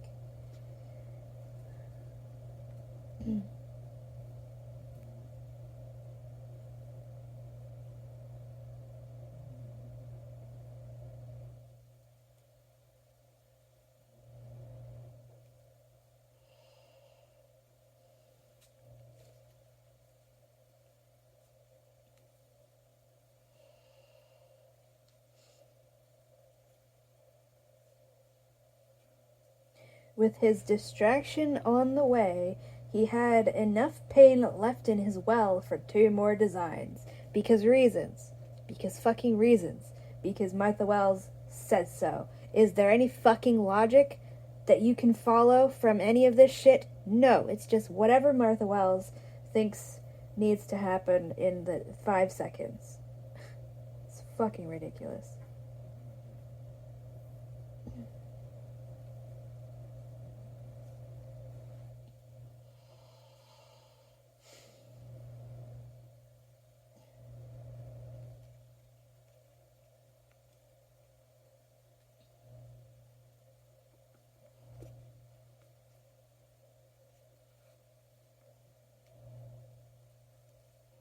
This gave him time to think about the thing that set like a weight in his belly.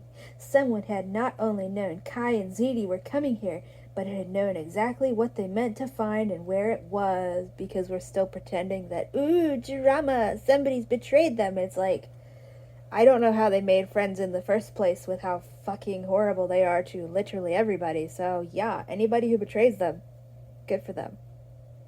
That's self-care. We're now on page 317.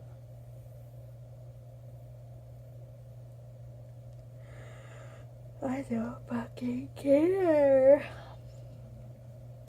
That Kai had thought everyone who had been at the court who had known about Centenios was dead.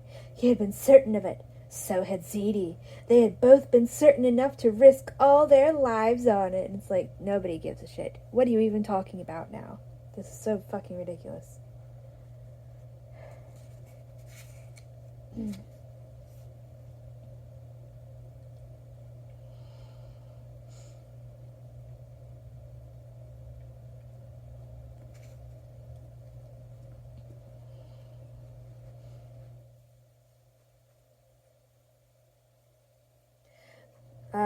Kai swam upward, breaking the surface at the first breath of air.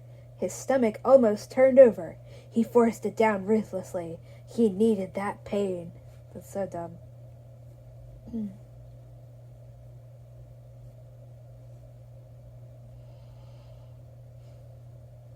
So, like, this being poisoned water is literally only exists so that he can do this to get infinite pain power.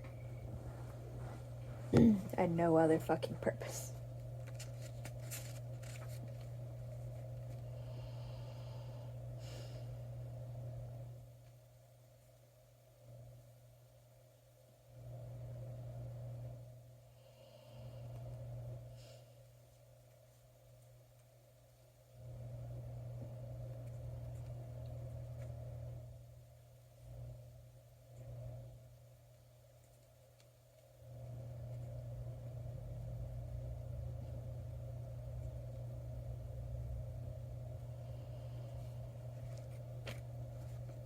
Page 318 with a line break.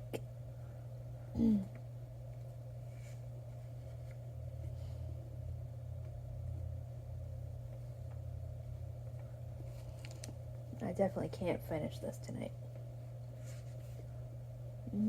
Maybe I can. Nothing's happening. Oh, for the record, in case anybody's wondering, but what did he do with Ziti? Just took the stasis off her and just sat her up somewhere. And then left her there. Literally.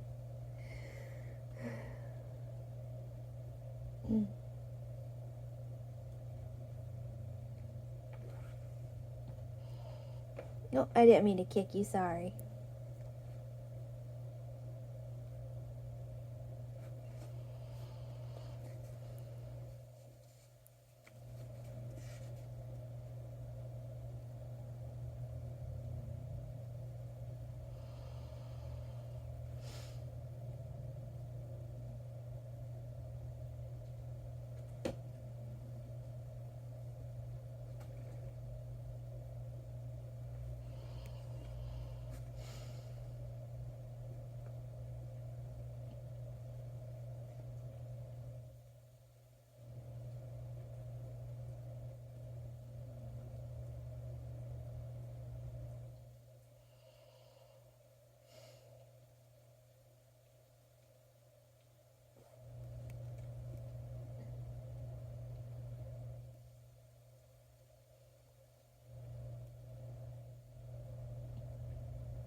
You may have noticed, I don't think I'm not gonna go over it. This is just doing the exact shit that Murderbot does. It's just hacking, again, because hacking is just a shitty magic system that does whatever is required for the plot. He attached a spell, a design to the flashlight he was using, and made it just go flying around in the water as a distraction, because the magic users aren't going to notice that it's magic, because there's stupidity and uselessness and bad writing.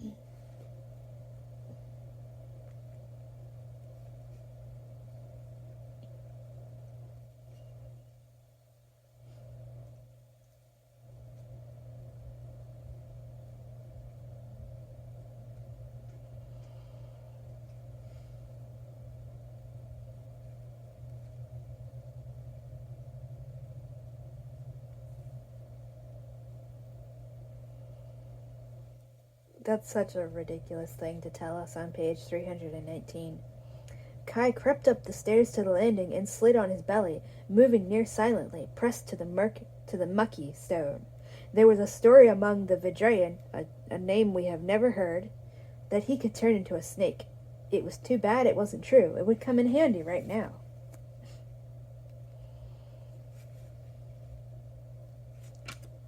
We're now on page 320. Now less than 100 pages. Until we're fucking done this shit.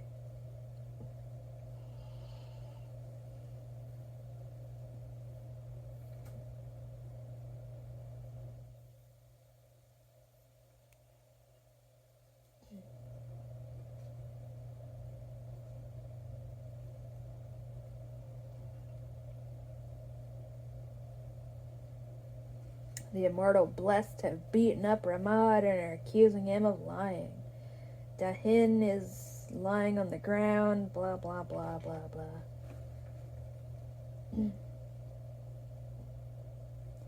We get told on page 320 that Kai can smell fear. Why not? Why not add that to the list of abilities he fucking has? Sure. Let him smell fear. Yeah. This far into the book. Go ahead and just tell us that out of nowhere.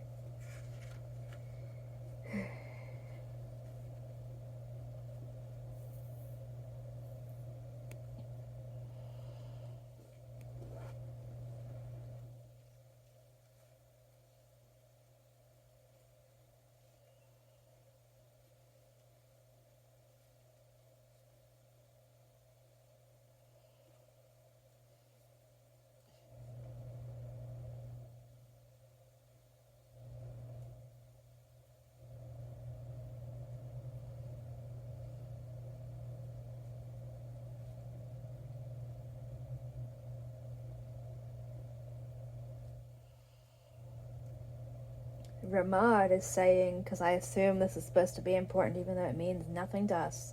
Saphraces and Kinlat were taken prisoner and have told everything they know. Aklines is dead. The Imperial renewal has passed, and even without Tara and Stargard, the treaty with the Immortal Blessed will not be altered. If Yuheim Kaisteran or Zedi Dayaha, Bashat Bar Kalis will take revenge with all the power he has. There is no point in any of this anymore. You should board your craft and leave. I don't recommend you go to Nient Arik.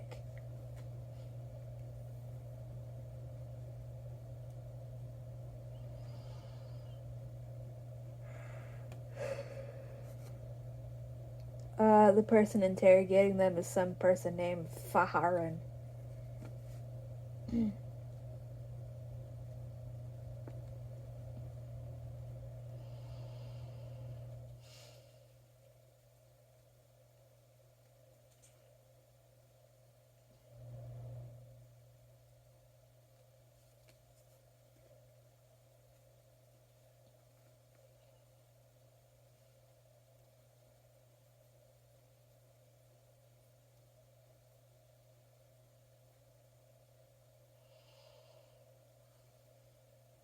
Apparently, Dahin can see in the direction Kai is spying on everybody, so Kai leans upward so Dahin can see him, because apparently Dahin is just not looking upward at the person talking to him.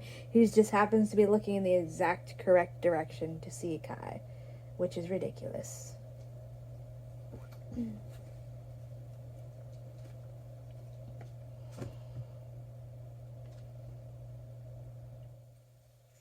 We get this statement before anything has happened. Draining an immortal blessed able to resist wasn't easy. It was far more difficult than draining a powerful expositor. But Kai had planned for that, period. Sort of planned, period. Mostly planned, period. A lot was going to depend on Faharin's reaction. That's supposed to be funny.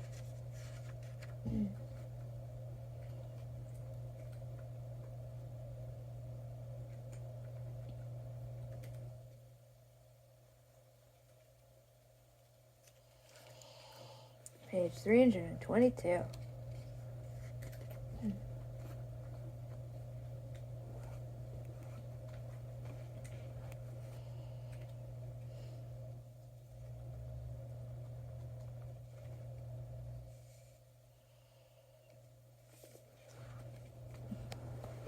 Kai did some 2 fucking spells that I guess caused an explosion because magic does whatever Marth Wells wants it to do, even when there's nothing to make it make sense at all.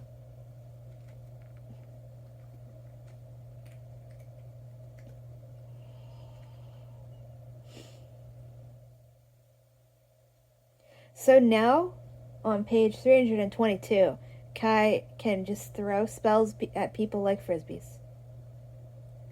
For some fucking reason. We established before that he could pick up spells with his hand and stick them to him and then, like, stick them in his chest or something. But now we're being told he can throw them like frisbees. Why not? Sure, this is totally not too goddamn far into the story to just randomly pull more bullshit abilities out of a hat to make the protagonist even more fucking overpowered and fuck with any fucking conception anybody could possibly have of what is supposed to be a logical fucking magical system. So fucking ridiculous.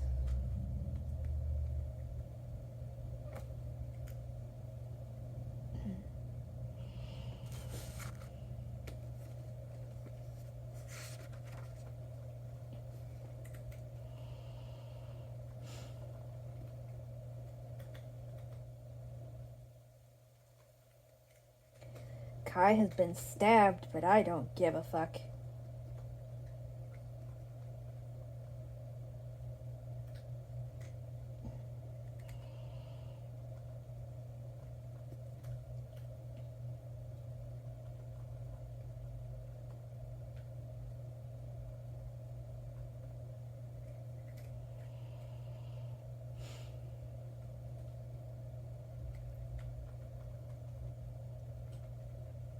I'm not sure Martha Wells know what abrading means. Kai tried to pull free, but the blade was wedged in too far. It dragged him down, abrading his sliced flesh. It's doing one of those things. It can't be doing both of those things. That's on page 232. Or, no, 323. I read that completely backwards.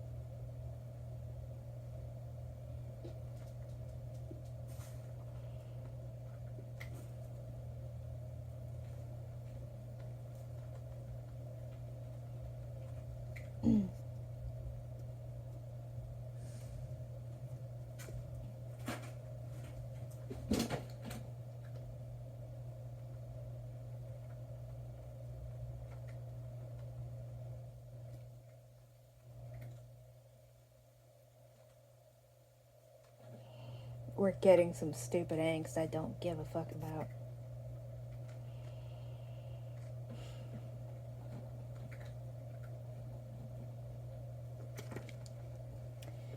Page 324.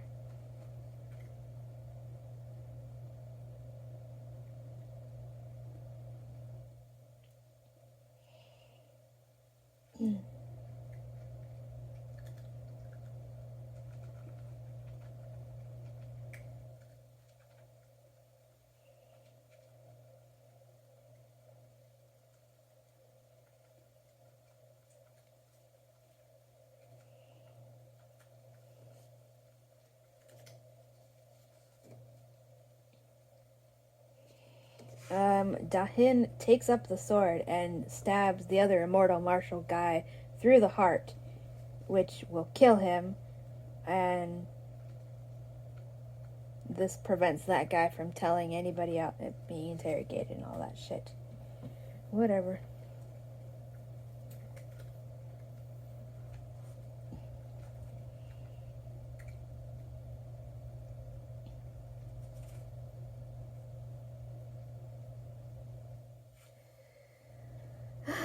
More random swearing. Dahin says, "Oh, shitting great. Aunt Sidrin, aka Immortal Lady, is here. They've got her tied up in the cabin. Don't stab her, Kai yelled, because that's supposed to be funny.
Zeddy has awoken, because we can tell through the heart walkie-talkies.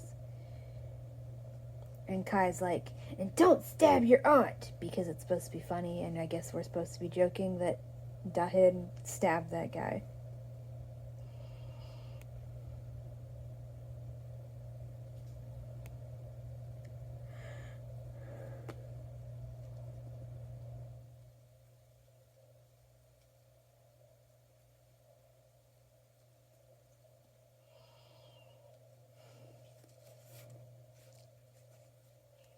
I'm on page 326 now.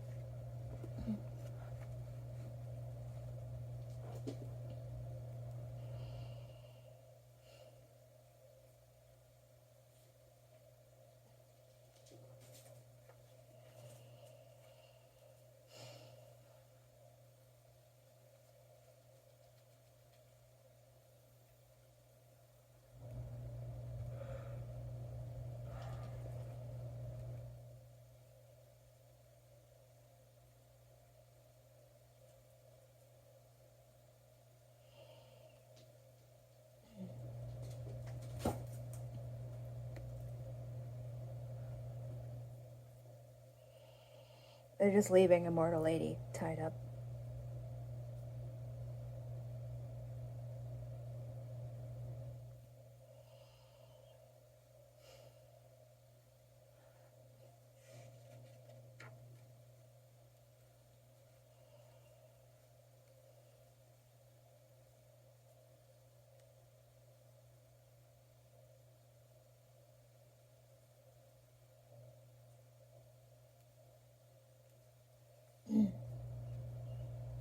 On page 327.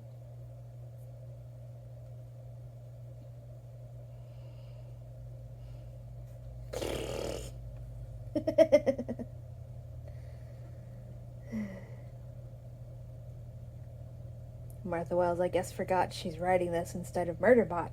Kai got knocked backwards and thumped down onto the deck, winded, his head ringing.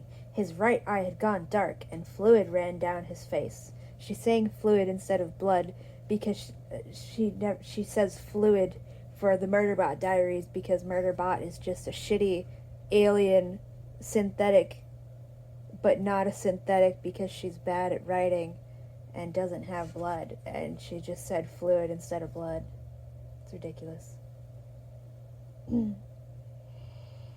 His stupid ghoul eye had come loose. What is that? Why does that mean you can't see now? It's just ridiculousness. There's so much ridiculousness.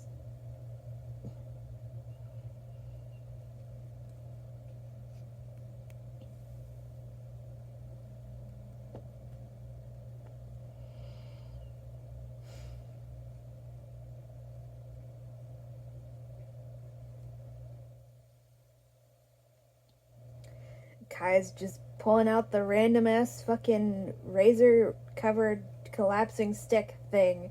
He jammed the rod up into a gap in its carapace and triggered it.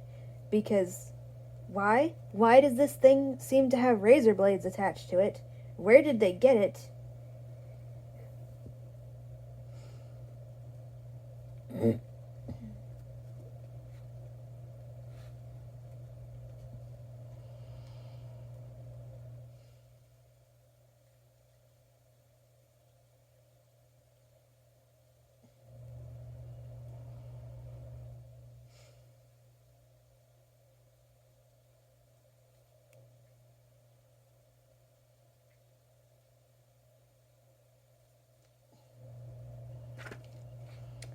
On page 328.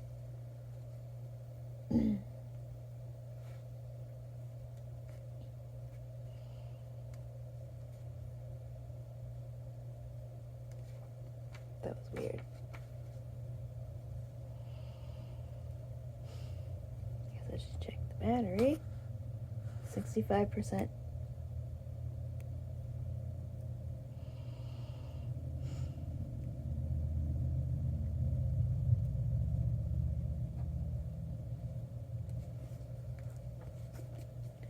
Somebody cast a spell on Kai and he's unconscious now and I'm supposed to care. We're on chapter 14. We're on a chapter, so I'm just going to pause it and run to the bathroom. Since I might as well. Okay. Well, let's continue.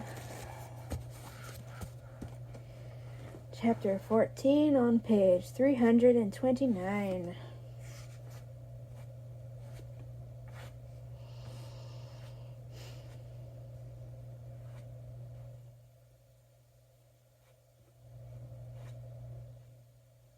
That's so fucking... If you thought Kai couldn't get possibly any more overpowered, he has been knocked unconscious with magic, but he's not actually unconscious, and also he's still able 100% to just use his magic to undo the magic spell, freezing him in place, because the intention wrapped Kai in a web of cold, froze his blood, traced every vein in his body, and set a block of ice in his newly repaired heart. He used the lingering pain from his torn flesh to unravel the design and drag its claws out of him, piece by chilly piece. Literally, the sentence immediately after that description of what the spell is doing to him, and he's already undoing it because there's no stakes. Nothing matters. The bad guys are going to lose. The protagonists will never be hurt. It's fucking ridiculous.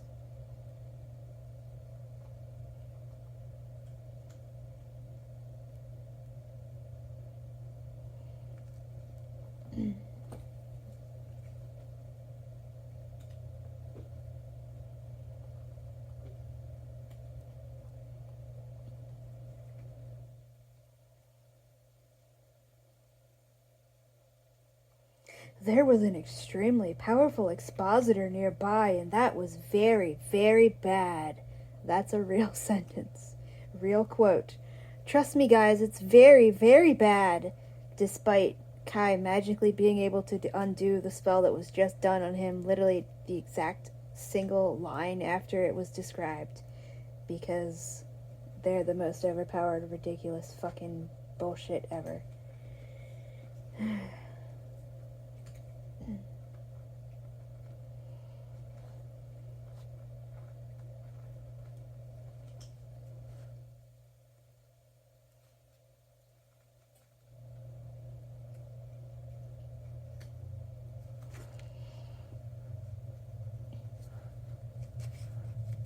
So, he's 100% back. Who gives a shit? What the fuck ever. We're now on page 330.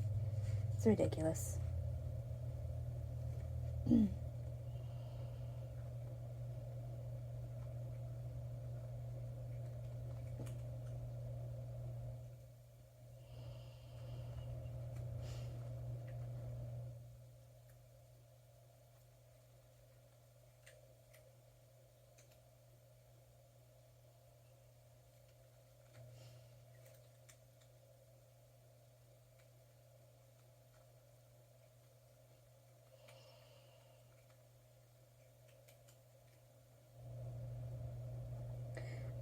Just read this ridiculousness. To Kai's right, Dahin crouched on the bench, bleeding from a cut on his forehead, a cut on the head, his teeth bared with the expression of a thwarted predator. Even though Dahin has done nothing so far except be a nerd about science and history and shit and stab that one guy, doesn't exactly mean that we get to describe him as a thwarted predator. That's not how that fucking works.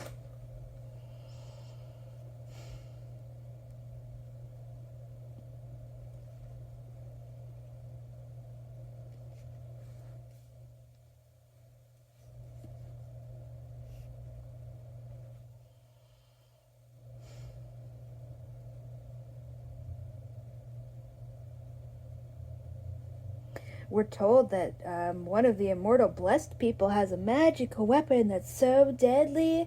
During the war, Kai and the other witches... Other witches? He's not a fucking witch, he's a demon. Martha Wells can't even keep her own shit straight. During the war, Kai and the other witches had never found an intention or cantrip that would stop it. He's literally not a fucking witch.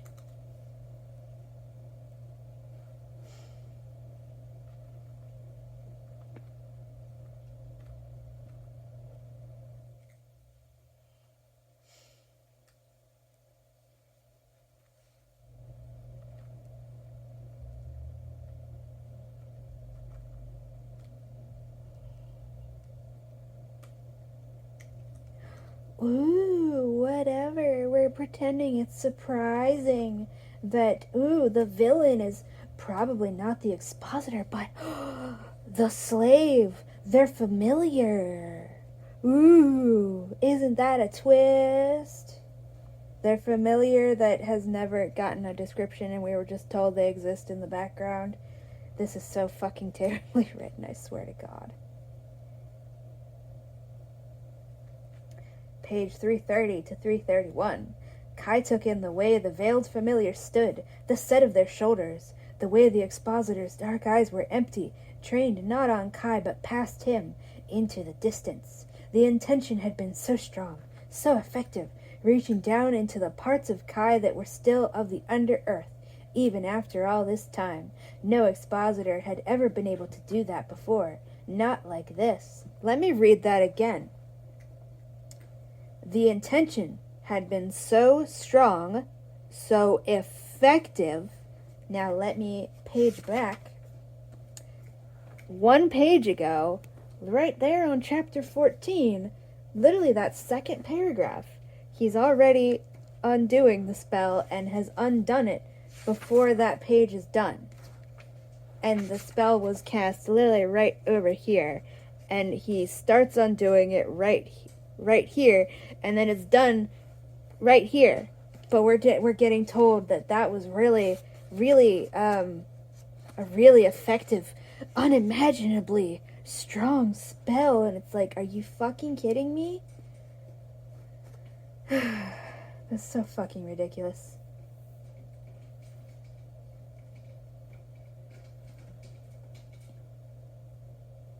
He didn't know how, he didn't know who, but he had a terrible feeling. Kai, Zedi whispered in his head. Tangled in his emotions, she knew what he was thinking. It could be a witch. It's not a witch, he told her. It should be impossible. I don't understand.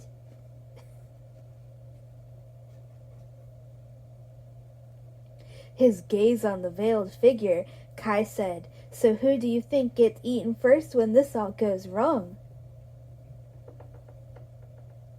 One lesser blessed grimaced, and a shiver of tension went through the guards. "It's not a witch," Zedi agreed.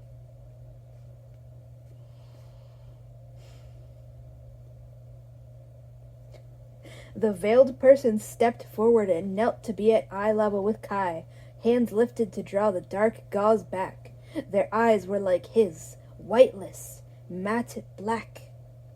It was still a shock, no matter how much he had prepared himself, how certain his impossible hunch was correct. I'm just gonna read you guys this reveal as I fucking read it because it's so ridiculous. Kai didn't recognize the face, but then they wouldn't recognize his either. Their features were regular, lips thin, skin a light archipelago brown, dark hair braided tightly back under the cap of the veil. The body under the dark coat, tunic, and skirts seemed far too thin. In a light, even voice, they said, "I know you came here on the canal. I saw you arrive." Kai didn't let the spike of dread show on his face. They knew about Tenez and Sanja. They would have sent guards and expositors after them. "Because you followed us, or you just know me so well," he said, then told Ziti silently, "You can't help us. You need to take the others and go." "I'm not leaving you," she replied, with the heart walkie-talkies. He sensed she was in motion, in the air, and already far down the slope toward the harbor. "I think I never knew you at all," they said, calm on the surface, a quiver of fire underneath. And see, that's just bad writing. You can't just say, "they said." You have to specify again that it's the familiar talking, because you just had him and Ziti talking. Pronouns are to be used when you have just fucking specified the name of who that pronoun is referencing. It's just shit. "I think I never knew you at all," the fucking familiar said, calm on the surface, a quiver of fire underneath. "I thought you were a child, and innocent, easily falling into mortal corruption, but you knew exactly what you were doing." We're on page 332. Kai was aware that Dahin had gone still, eyes wide. Ramad said softly, "Kai, who is this?"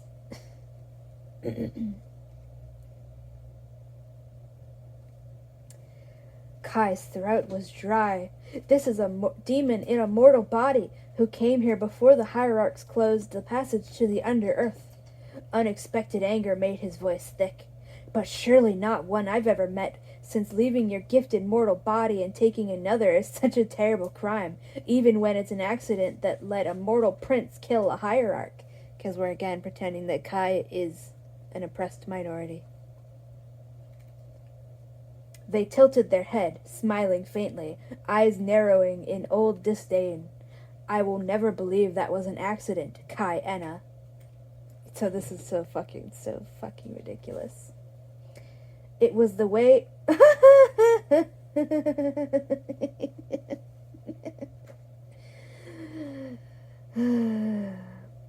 "It was the way she said the name that wasn't his any longer that sparked recognition."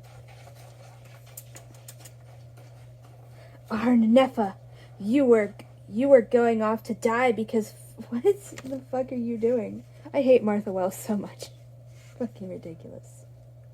"Arn Nefa, you were going off to die because fighting the hierarchs was pointless." Kai leaned forward. He wanted to bite her throat out. "You left us there. You left me there." Shut the fuck up.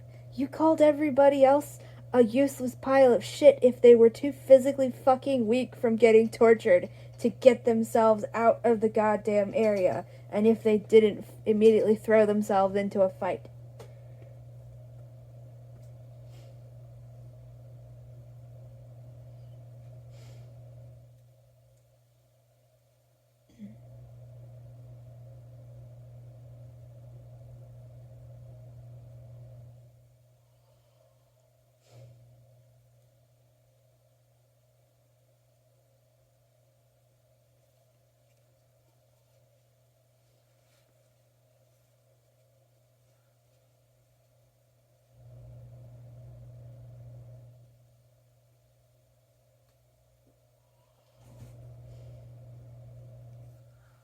We're on page 333.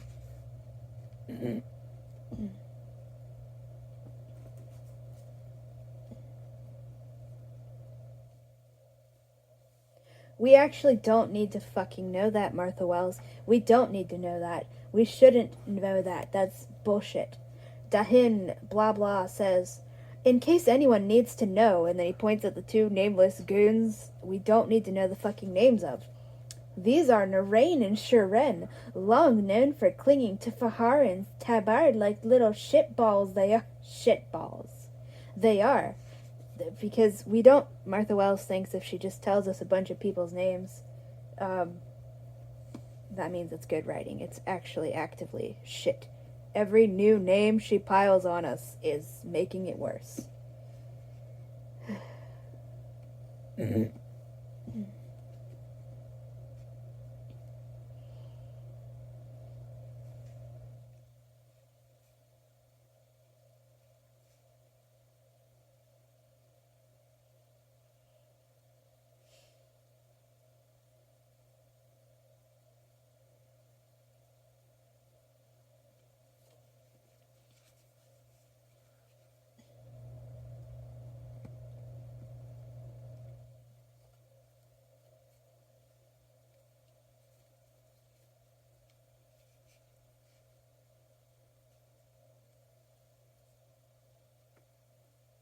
Arn Neffa had turned an expositor into a familiar, which was unexpectedly horrifying. Oh, we're running out of space on my arm. That's 5, 10, 15, 20. Do you see this shit? Do you see this shit? We're at 22 from today. And I think I erased some of them earlier because I needed to do other stuff. What in the fuck?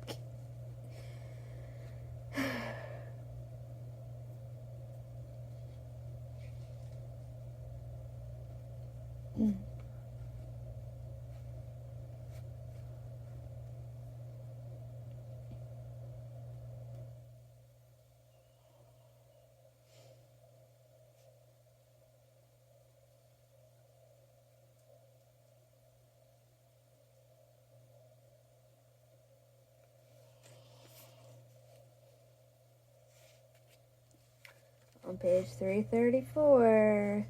This is such bullshit.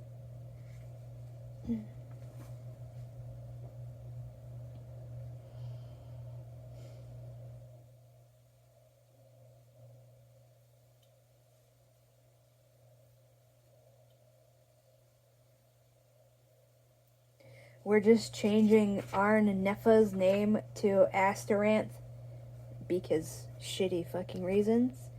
This is why people don't even. That's just bullshit. And, like, not. It's just so horribly written. That's on page 334.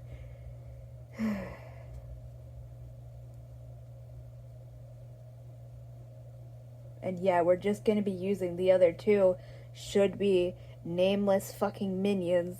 We're just gonna be referring to them by name from now on, even though we shouldn't know their fucking names. And that's just adding to the confusion for the people that are not reading this as not reading with a capital R the way I am. So there's a lot of reviews that are like, I read this book and I don't understand who the traitor was. And it's because Martha Wells literally just changed the fucking name of the traitor with no anything to make that clear that that's what's going on if you are baffled by this story, which most people fucking will be.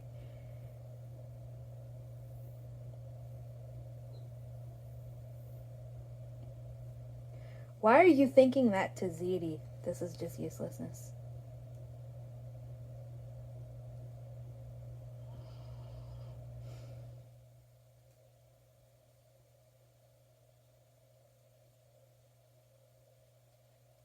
Martha Wells is very fucked up.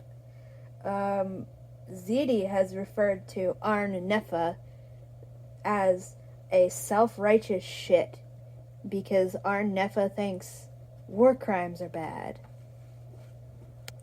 So that makes her a self-righteous shit. She's literally she's doing the thing that Stargate did. But it is her favorite TV show, so I don't know why I'm shocked. Why do I pretend to be shocked? Of course Martha Wells thinks making caricatures of people who think war crimes are bad so that you can make fun of the characters for thinking war crimes are bad. Why am I pretending to be shocked? Why am I shocked? Jesus Christ. And that's on page 334.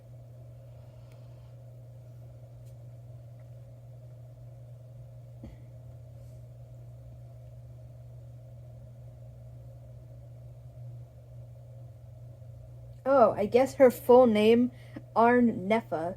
Arn-Neffa.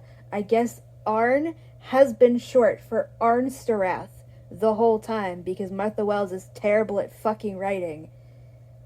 Jesus Christ. That is so stupid. That is so stupid. I'm saying this again.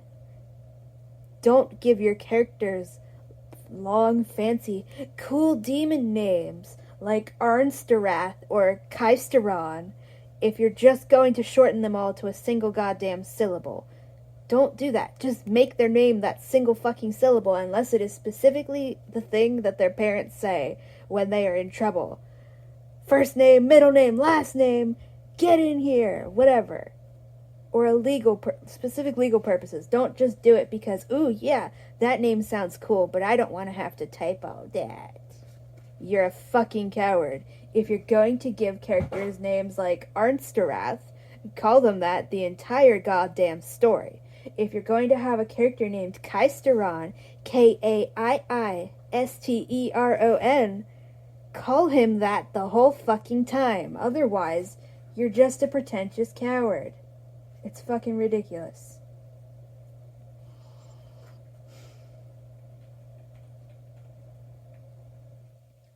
I'm sorry, but am I supposed to be angry at her?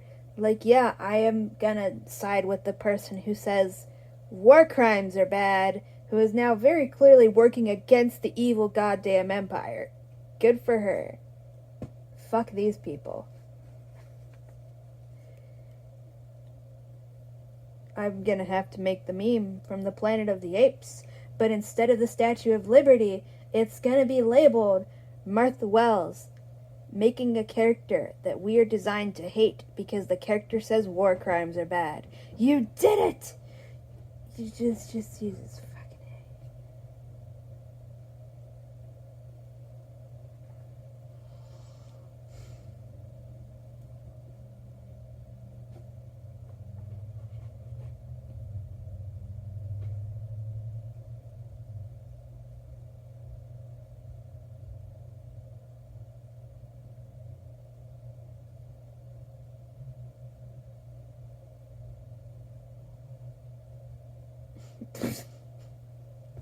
This is so dumb. This is so dumb. Apparently, Arn Neffa, I'm just gonna keep calling her that because that's her fucking name. That's her goddamn name. And Martha Wells is just being a pretentious, what random swear did they just throw in? Shitball. She's being a pretentious shitball, to quote her own shitty, stupid swear word. Arn Neffa can hear Kai and Ziti's Pearl conversations. She can hear their heart walkie-talkie. She can hear their heart walkie-talkie conversations. Because why? Arn Neffa slipped a folded square of silk out of her sleeve and held it up. It was stained with the faintest drop of rust brown, vanishing under the shifting darkness of an intention, even as he watched. She said, "A witch should be more careful with their blood." So dumb.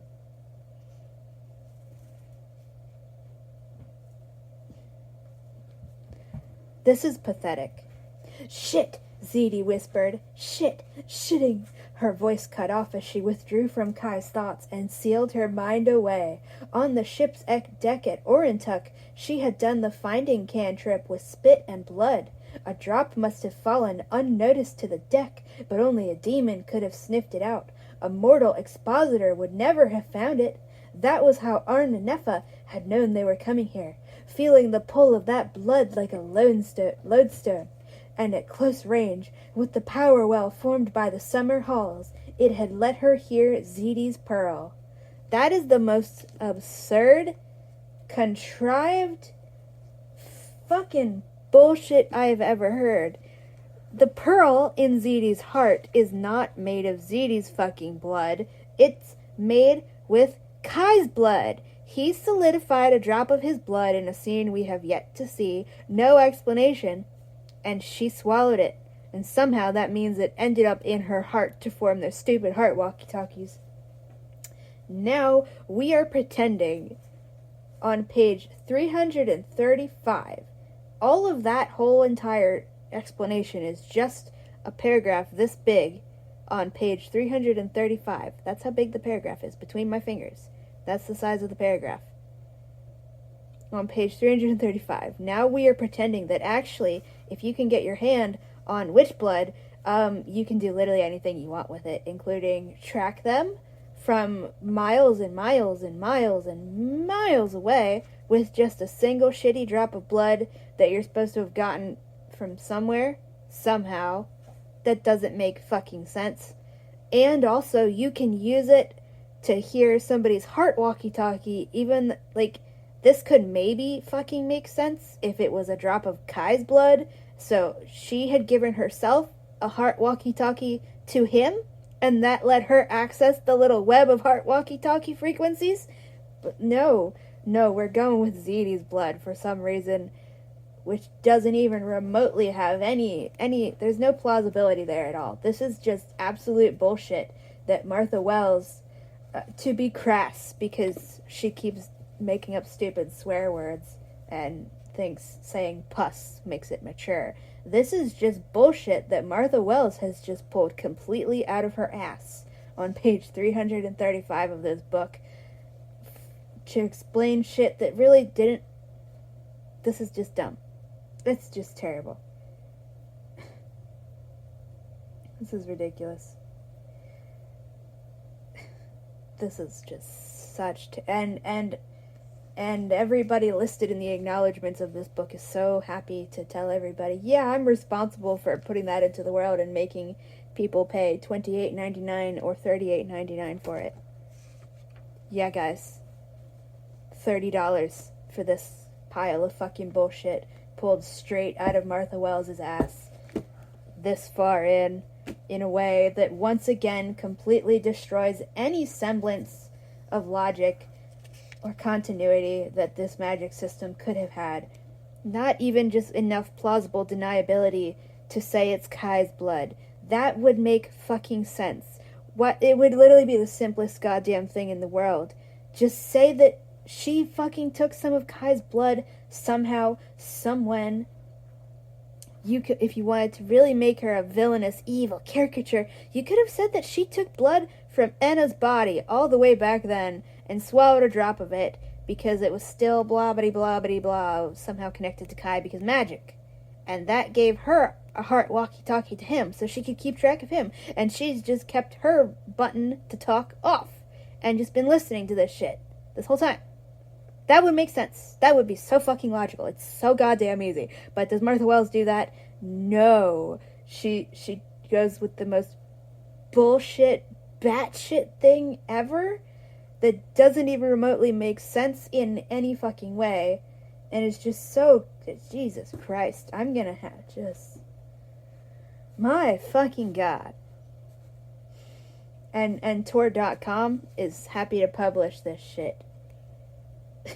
Jesus fucking Christ.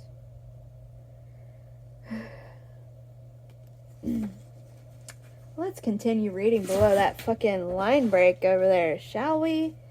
My God.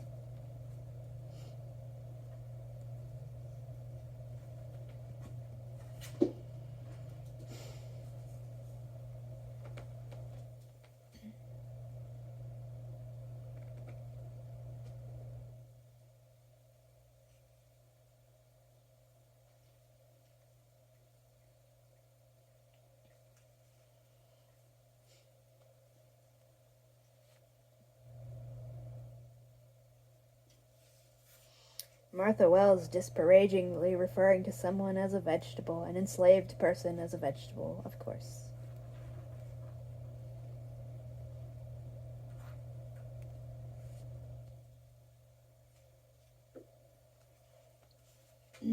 Page 336.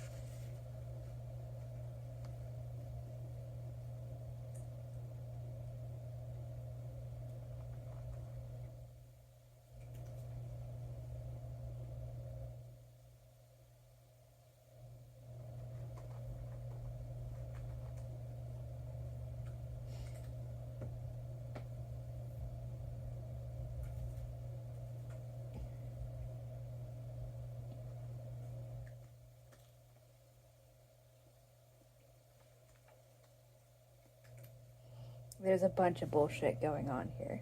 And there's including stuff that's supposed to be funny. It's just stupid.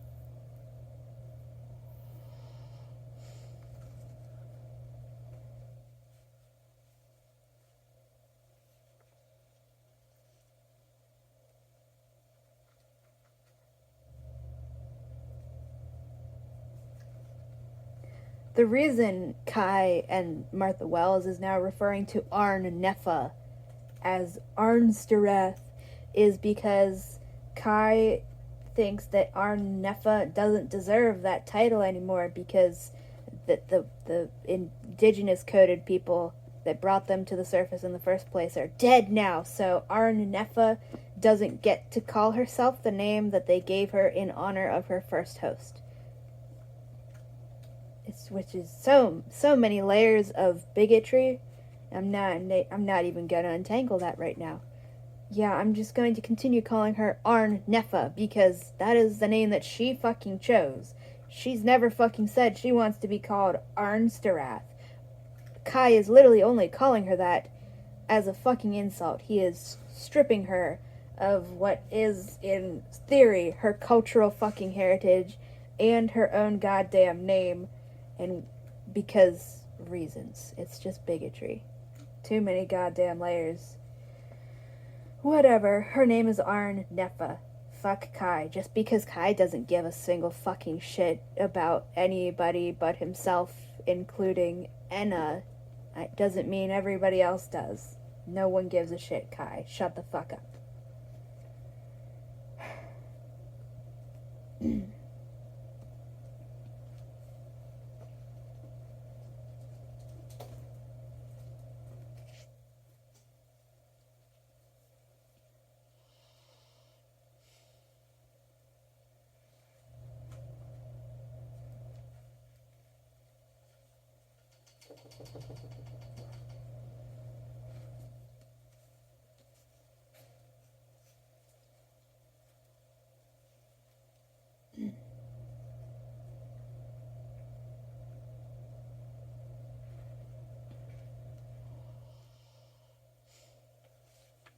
Check what battery's at.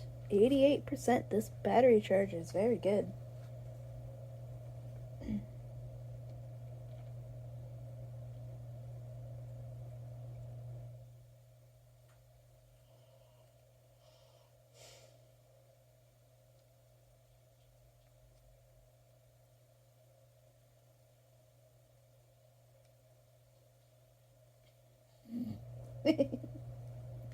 Unrelated. I just giggle every time I see the word Saturnine from a parody of Sherlock Holmes.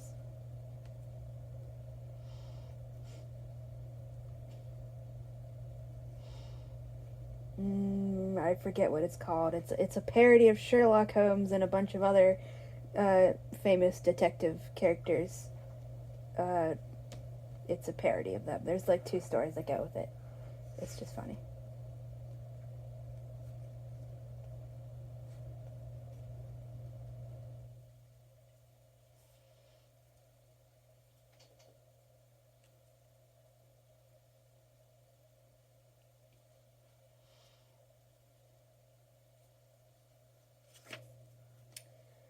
Three, 8.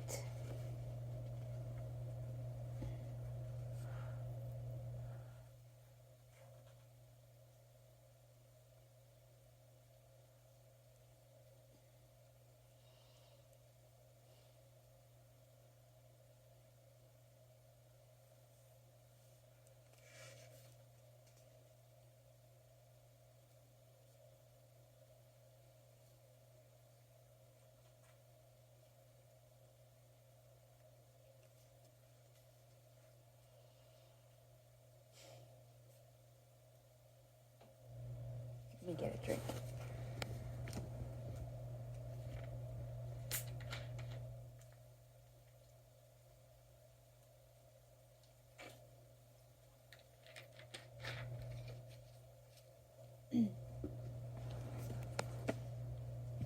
Look how close we are to finishing this goddamn book. It's 10 o'clock now. As long as nothing egregious happens to stop me from returning a goddamn page, maybe we can finish reading this before 1 a.m.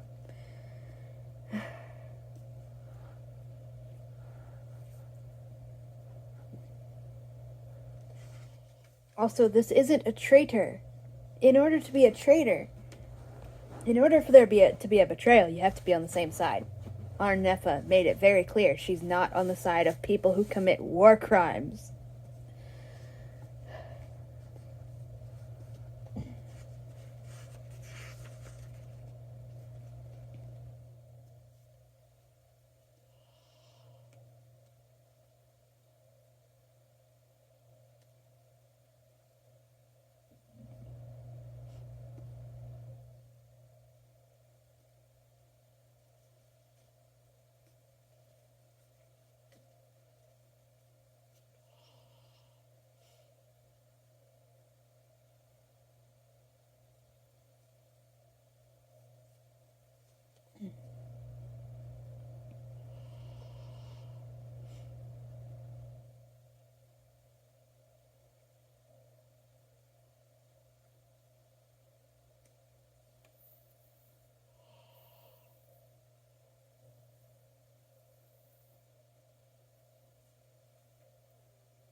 I hate Martha Wells and just, man, God. He's trying to distract Arnefa, so he's asking her questions to distract her because he thinks Zedi and Tenez are planning something. No mention of Sanja. Sanja's not allowed to do anything, I guess. He says, "Where were you all this time?" Arnefa says, "I left with the others. I don't know what they did. I didn't care. I was going home." Kai thinks, after all this time, it was still maddening. To die uselessly in the grasslands, he says, because racism? Like, what do you fucking mean? Now you're just being racist to the people who lived in the grasslands. She says, "Yes, but there were legionaries called to assemble there. Here, I couldn't get past them. I had to follow where the road led. Blah, blah, blah, blah, blah."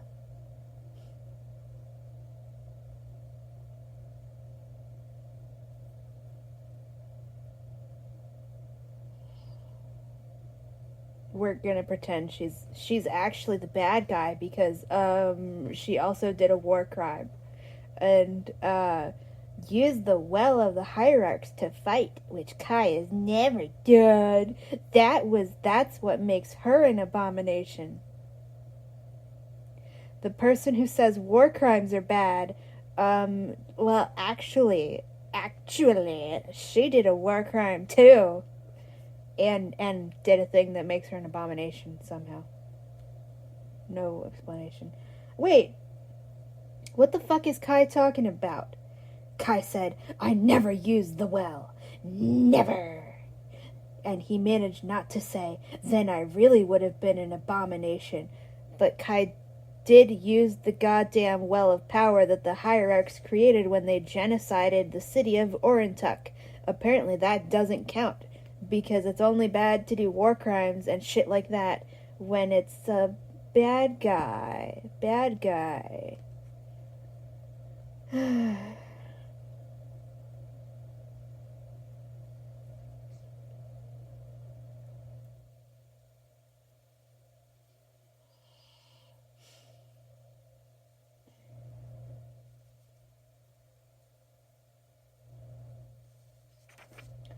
Page 340.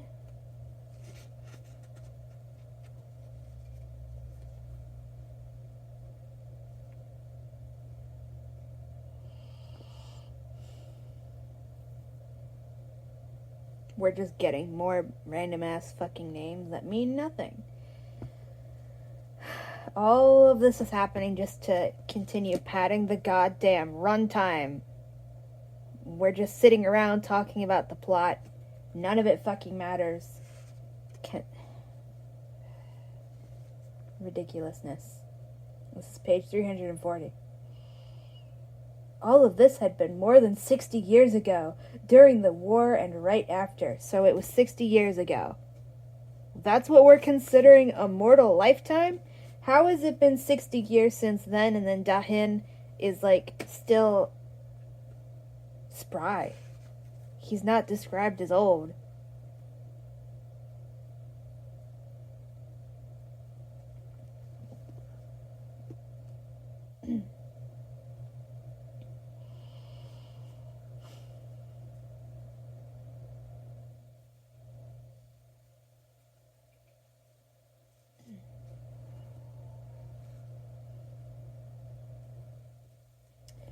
We're randomly getting told that Arn Nefa was imprisoned for 50 years for some damn reason.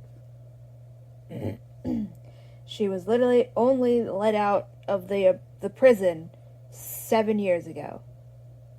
It's been 7 years since she got out of prison.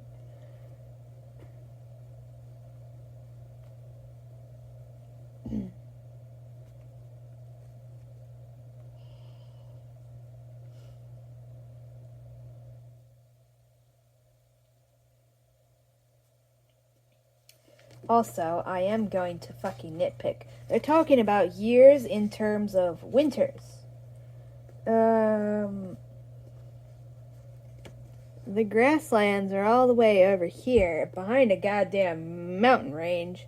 All the other shit is over here, not on the fucking mountain range. If we pretend this is a map of the United States, if we say down here is Georgia and up here is Pennsylvania, winter means two very fucking different things. And there's not even a giant fucking mountain range separating them like there is right there. You can drive straight from Pennsylvania to Georgia. You don't gotta climb any goddamn mountains to get there. What they should have better ways to keep track of a year than just referring to winter, because winter is going to change drastically depending on where you are, including in some places not having winter at all. It's just the dry season and the wet season. You can't. That's bad. That's very, very not bad. Or it's not good.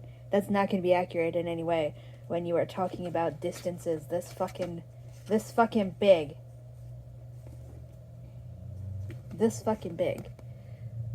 All the demons, presumably all the demons got summoned over here, and then all this shit's going on over here. Where the fuck are they?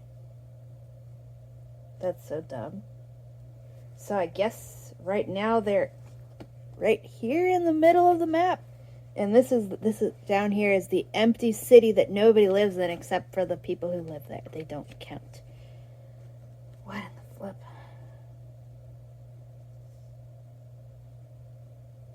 So dumb. This far in. Just for the record. Alright, let's continue.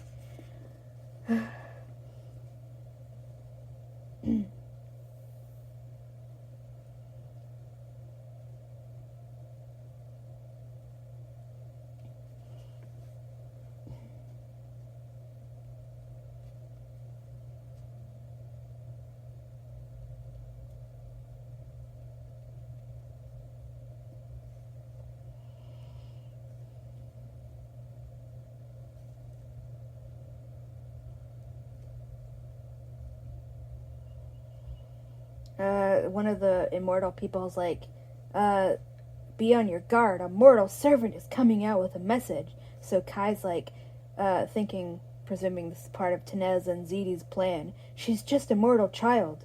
One of the immortal murderer people says, we won't kill children. Arn Nefa is like, don't fucking pretend you care. And then the same person's like, you are too used to living among mortal savages. On page 341, blah, blah, blah, blah, blah, blah, blah, blah, blah, blah, blah, blah, blah. More stuff that's supposed to be funny, but it's not. Look, it's Sanja. Who could have foreseen that? Who could have foreseen it's Sanja when only Tenez was mentioned as having a plan with Ziti? Ooh, surprise! Because I guess Sanja's not allowed to. Why?